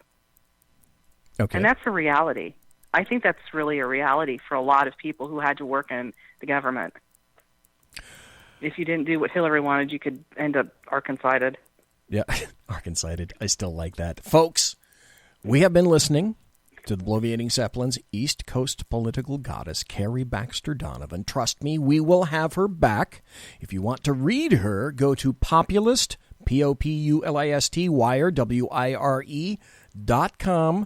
Or if you're a member of Facebook, go to I've Learned. See, Carrie, I'm teachable. I'm trainable. I've learned that if you want to find the real stuff that she's written most recently, go to Carrie Donovan's Facebook page. So, Madame, thank you ever so kindly for being on tonight. I love it, and I hope you feel better. I know. Thank you very much. Get that eye cleaned up. I can't see crap. Oh, be safe driving home. Okay. And thank you so much for letting me come on. I love chatting with you. Another one-eyed Jack. Hey, we're going to have you on again, okay? So totally awesome. Thank Big you. Hugs. Feel better. Thank you, folks. That was Carrie. Take care. And we're going to take a break. I'm going to come back, and I think we're going to talk a little bit about communists. Communists? No, we don't have any communists in the United States. Do we? No. Conservative media done right. You're listening to the SHR Media Network. Hey, it's Sean from the Sackheads Radio Show. Also one of the owners here at the SHR Media Network. Are you opinionated? Have you ever wanted to do your own show? Have you ever heard somebody like the Sackheads and go, yeah, I could probably do that better? Well, now's your chance. Send me a 5-minute clip at sackheadsradio@gmail.com, and maybe you can be part of the SHR broadcasting team. sackheadsradio@gmail.com.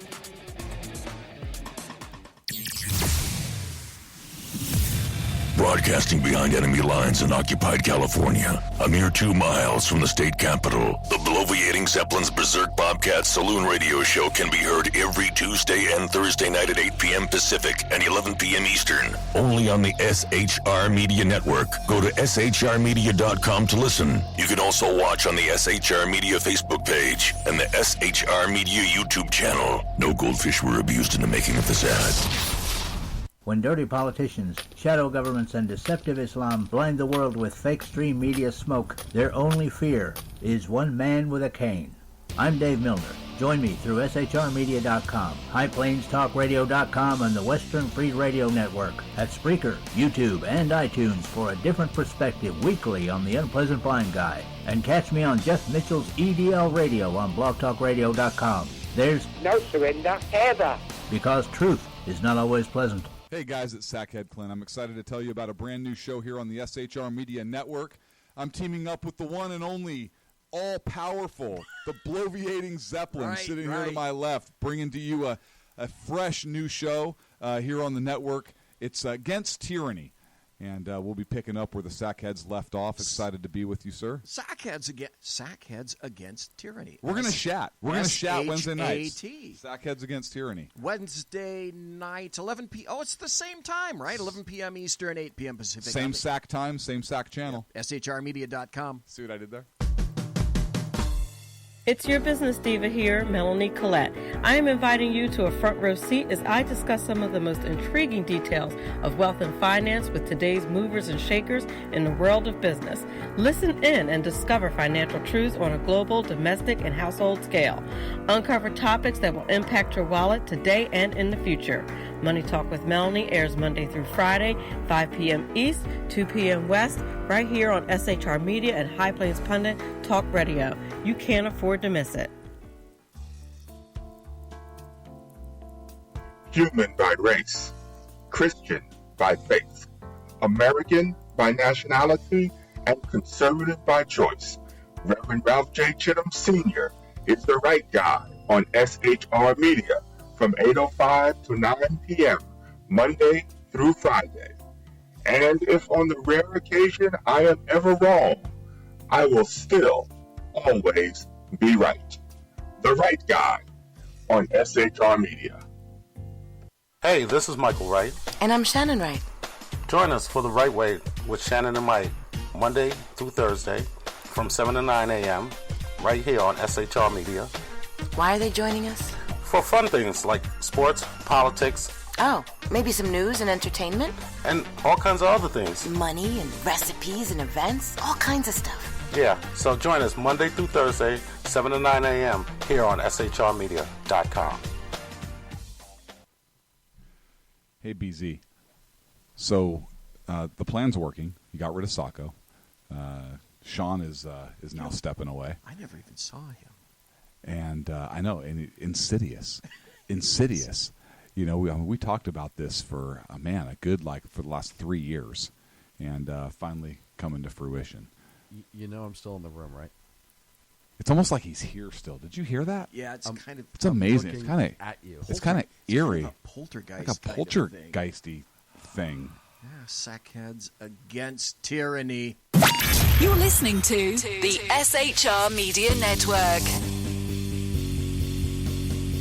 Ladies and gentlemen, boys and girls, children of all ages, you're listening to the final segment of the Bloviating Zeppelin's Berserk Bobcat Saloon radio show, live and direct right here on the SHR Media Network. Go to shrmedia.com if you want to listen to the show and or partake in chat.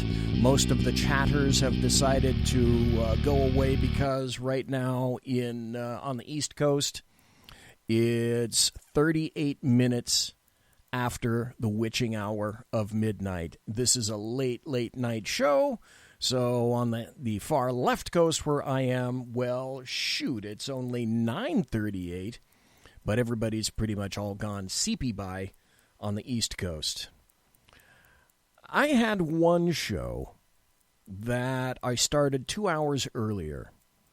And I thought that I would be enamored of starting 2 hours earlier, but it just was kind of weird to show up here in the studio 2 hours ahead.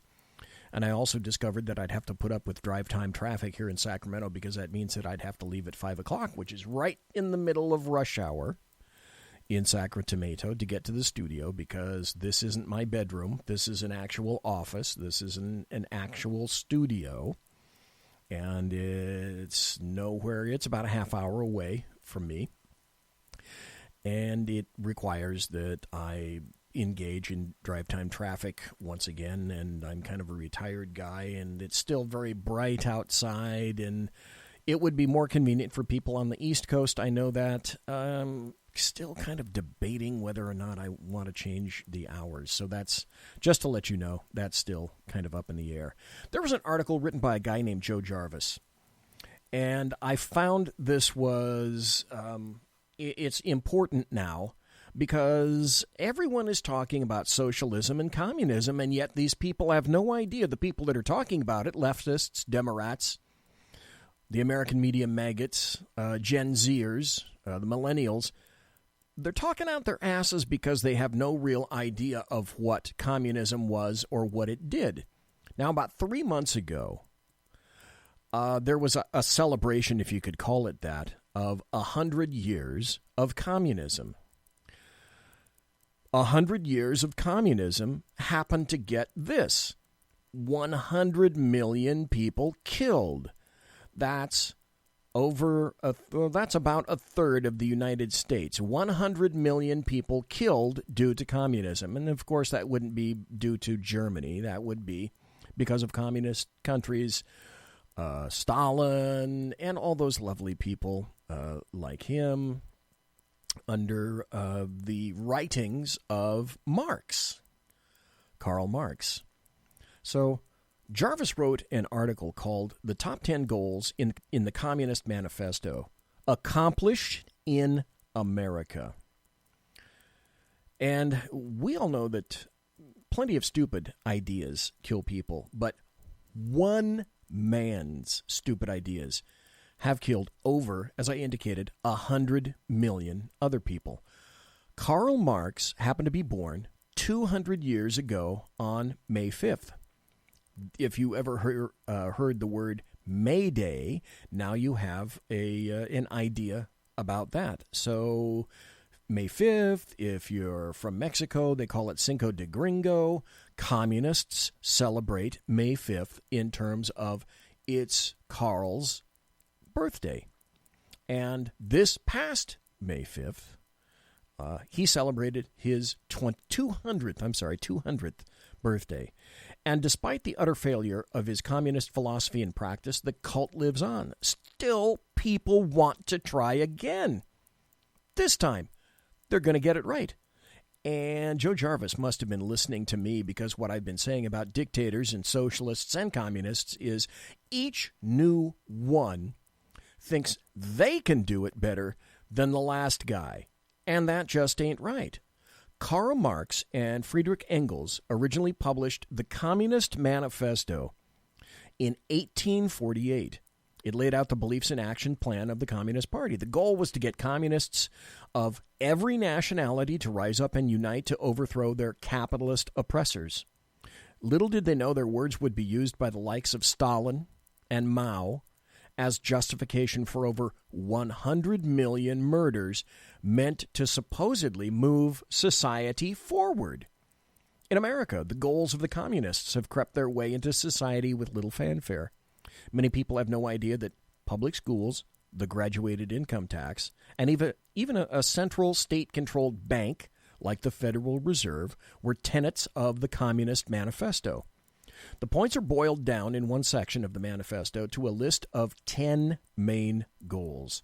These are the goals, in Marx and Engels' own words, followed by an analysis that Jarvis does of how deeply they have seeped into the United States governing structure. I hope you're sitting down. Number 1, abolition of all public land and application of all rents of land to public purposes, also known as property taxes. Can you really say you own land if you must pay the government every year in order to keep it? You fail to pay your rent, and they will eventually confiscate your land, air quotes, your land. This money is then used for, air quotes, public purposes, like public schools, just wait for number 10, as Jarvis writes, and police, who will remove you from the government's land if you fail to pay your rent. And if the local government can fine you for keeping a front yard garden or backyard chickens, do you really own the land anyway? It sounds like the proletariat traded capitalist oppressors for government oppressors. The federal government owns outright, listen to this, 28%, over a quarter of all the land in the United States, 640 million acres. This includes the Bureau of Land Management's 248 million acre turf used to control or oppress political dissidents like Cliven Bundy. The BLM is also responsible for subsurface mineral resources in areas totaling 700 million acres. That means they control almost 3 times as much land as they own. Each state government owns an average of 8.7% of its state's land. The source claims the Fed owns over 31% of the U.S. land mass, which brings the combined state and federal total ownership to almost 40% of all the land in the United States. And let's not forget about eminent domain, where the government can just take your land for, quote, public use or public benefit with, quote, just compensation. if the compensation isn't just, simply take the most powerful government on earth to court. Wait, courts that they own. I'm sure you're going to be treated fairly. Number 2, a heavy progressive or graduated income tax. Even after the latest tax cuts, the federal income tax rates range from 10% to 37%. According to the Wall Street Journal, the top 20% of income earners in the U.S. will pay 87% of all income taxes this year. These people who earn $150,000 or more account for 52% of the income earned in the USA, but will pay almost all of the income taxes, 87%. The top 1% of earners, the evil bourgeoisie making over $730,000 a year, will actually pay over 43% of all income taxes this year. So 1% of earners who make 16% of the country's total income will pay 43% of the total income tax. It sounds like way more than their fair share to me, but the communists won't be satisfied until everything is owned by the state. Number 3, abolition of all right of inheritance. They want to fleece the rich one more time when they die, even though all that wealth was taxed already as income or capital gains. Estate tax or death tax is one of the most egregious oppressions of the federal government. Joe Jarvis, I completely 100% agree. There is a hefty exemption. The first $11 million is not taxed. While that means few typical people will be affected, it still fits with the communist strategy of demonizing the rich. And every dollar over that exemption is taxed at 40%. Now, when you think about it, $11 million is not so much money when you're talking about a business, even relatively small family businesses that might have passed down through inheritance.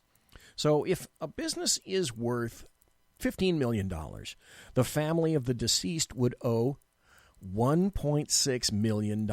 If they don't have $1.6 million hanging around, they might have to dismantle a business in order to pay the taxes. That would mean the loss of good proletariat jobs and a hit to the economy. The same could happen to a piece of land or estate that has been taken or has been in the family for generations. State-level estate taxes add additional costs, sometimes with lower exemptions, but the communists are smart. They demonize the people they rob, so no one feels bad for the rich, air quotes, because they'll have plenty left over when the government is done with them, although that too could change. Number 4, confiscation of the property of all immigrants and rebels. Immigrants and rebels. Let's start with the exit tax. Why don't you just move out of America if you don't like the taxes? Well, America taxes its citizens worldwide, even if they don't live or work in the USA. Well, okay, why not renounce your citizenship then? Well, that's one option, but actually not free. In fact, the U.S. confiscates a serious percentage of property from immigrants. It's called the exit tax. Now, it gets complicated, but basically the government is going to tax you on your net worth as if you just sold all your assets. Now, if you don't have the liquid cash to cover that, you'd actually have to start selling assets, property, stocks, etc., in order to pay the exit tax. Of course, now, you would be taxed on the income or capital gains first, and then you'd have to pay the exit tax with what's left over. The good news is that you'd have less overall net worth to be taxed upon your renunciation. Okay, but again, a big part of being a communist is hating rich people. People with less than $700,000 of capital gains in their net worth are much less affected by the exit tax. So let's turn to confiscation of rebels' property that affects the poorest proletariat, civil asset forfeiture. This is often used against poor people who can't afford to defend themselves in court. The police simply steal property or cash that they suspect was involved in some kind of crime without having to prove anything. You have to prove your innocence if you want your car, your house, or your cash back.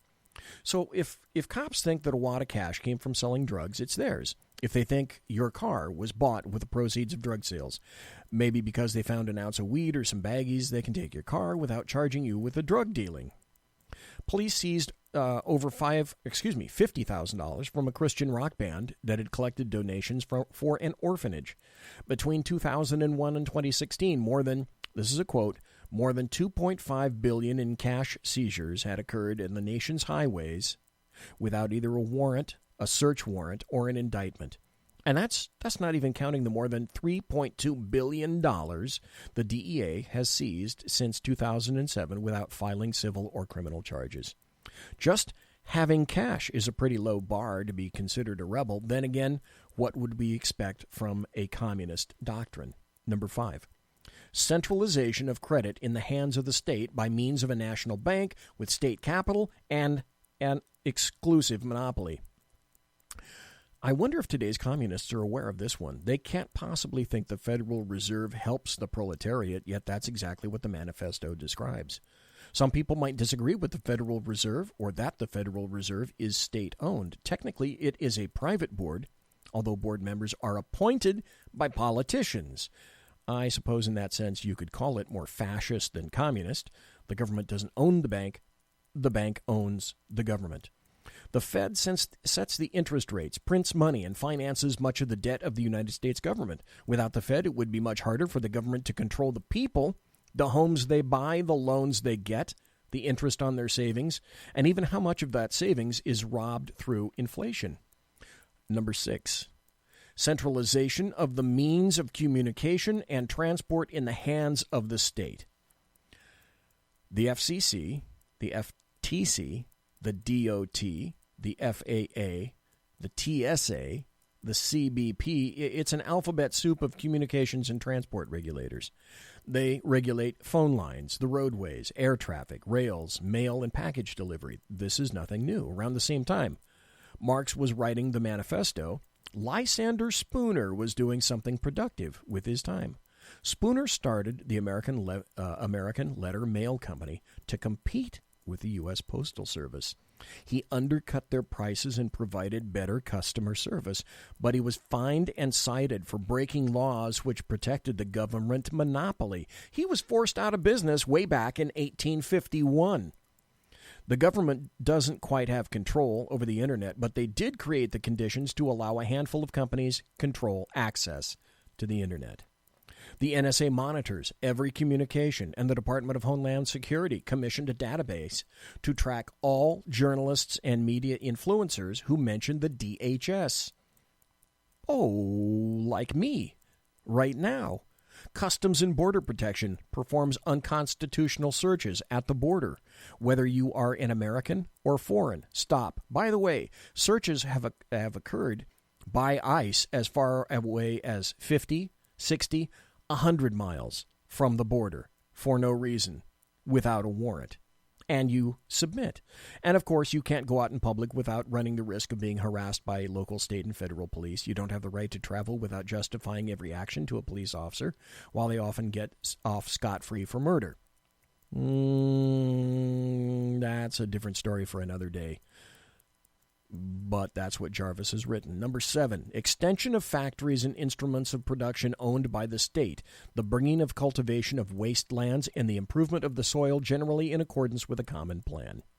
The state has certainly dabbled in factory ownership, like the GM bailout, if you remember that, in 2000, I think that was 2008. They control utilities like water and power. And they have certainly subsidized their fair share of business from oil and solar panels to sugar and corn. We can refer back to number 1 now to see just how much land the government controls, often under the auspices of improving soil and protecting wastelands. Then there are plenty of government contractors, which are basically the same thing as a government-owned company. If 100% of their revenue comes from the government, they are not a private industry, not a private company. This is especially prominent in the defense industry, which is where the term military-industrial complex comes from. And then think about the roads the government contracts out to build. The government spends about 34% of the GDP every year. That is a significant percentage of the economy which the government owns. 8. Equal liability of all to labor. Establishment of industrial armies, especially for agriculture. Yes, the Communist Manifesto proposes enslaving all those who are unwilling to work. Now, it might not seem like the U.S. government forces people to work, but you have to make money just to park your ass on a plot of land. Local governments want property taxes, which means that you have to make a certain amount of money just to have a place to live. Otherwise, you could conceivably save up for a piece of land, and once you buy it outright, you'd be done. But even renting has the built-in costs of property tax. And the fact that the government claims the authority to tax you on everything you earn basically means that you have a liability to labor for the government if you want to labor at all. Most of us cannot go through life without earning something to pay for necessities, but we can't just earn what we need. We must earn way more than we need because the government is going to take a huge chunk of our income. We tend to think about taxes as a percentage of our income. But what about as a percentage of our time? The government forces you to work as a slave from about January through April every year. In a typical career, you'll spend in total more than 14 full years working as a slave for the government. Number 9.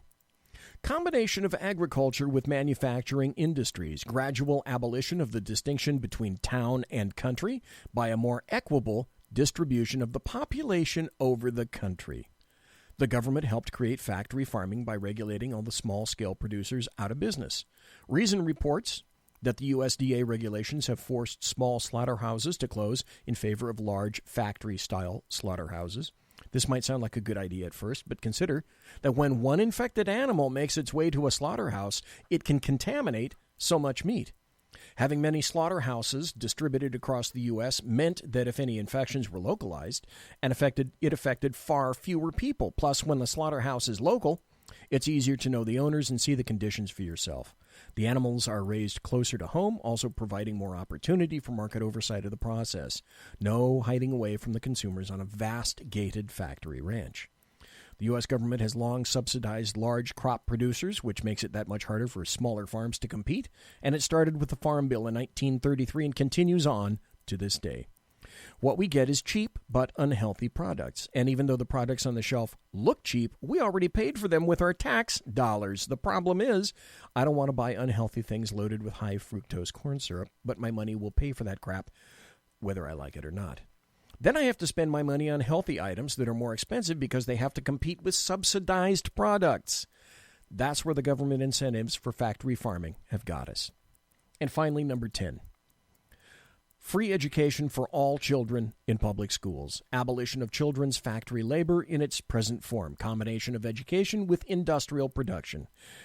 This may be 10th on the list, but it's number 1 in ensuring that all the rest fall into place. American communists got this goal in place just 4 years after the Communist Manifesto was published, with Massachusetts enacting the first compulsory public education law in 1852. After that, it was only a matter of time until the population was indoctrinated to believe whatever the government taught them. The book, Teen 2.0, Saving Our Children and Families from the Torment of Adolescence, delves into depth into the history and injustice of compulsory schooling. It was designed so that the state and corporations could work together to train an obedient workforce with the public footing the bill. The point was not open minds and a desire to learn. The aim of the education was setting students up for whatever mediocre to low-paying jobs the industrialists wanted them to fill. The communists succeeded in getting exactly what they wanted out of American schools, and today we see the growing gap between what people learn in schools and what skills they actually need for good jobs. The communists have got the American education system stuck in a stagnant philosophy of industrial labor. Of course, they did it with supposedly the best of intentions. Sounds like a good idea to save kids from dangerous work. But in the process, they also robbed children and young adults of their autonomy and choice. They forced kids against their will into a government institution and set the course for their entire lives. And that's the most important lesson that the communists want to teach in schools. It's all about obedience to government. Karl Marx is like the anti-Midas. Everything his philosophy touches turns to shit. Is it any wonder that America is stagnating? You cannot grow with a communist philosophy. It doesn't take into account the beautiful creative independence of individuals. It treats people like cattle. It robs people of the rewards of their labor. I rue this day, writes Joe Jarvis, 200 years ago. You don't have to play by the rules of the corrupt politicians, manipulative media, and brainwashed peers. And I have to ask you, does that sound even remotely like things that are occurring today, now that you're a little bit more aware of what the Communist Manifesto was and what it said way back in 1848? Monsieur! Has unlocked!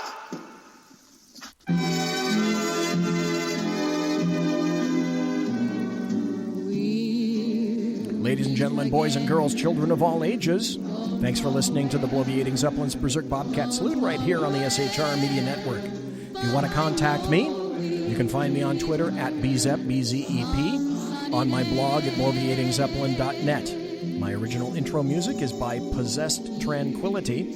You can find them at reverbnation.com. Promotional consideration by Lockheed Martin Skunk Works and the Boeing Company. If it ain't Boeing, I ain't going. And also by Pratt & Whitney Engines, providing thrust you can trust. Thanks to my personal KC-135 Kettle One refueling team. Thanks to Carrie Baxter Donovan for being on the show tonight. And thanks to you so kindly for listening tonight. Thank you for being in the chat room. Thank you for listening later in podcast, because frequently this stuff is way too late for everybody. Don't forget, tomorrow night, same bat time, same bat channel, Sackheads Against Tyranny with myself and Sackheads Clint. God bless, take care, be safe. Come back tomorrow night.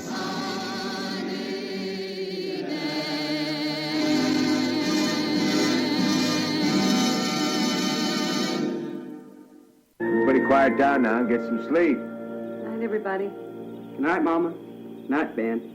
Good night, everyone. Good night, Mama. Good night, Daddy. Good night, children. Good night, Daddy. Good night, Elizabeth. Good night, John Boy. Good night, Jim Bob.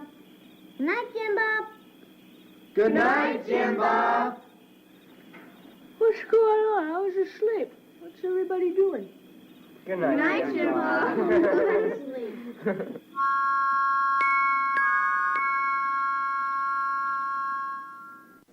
Good night, and good luck.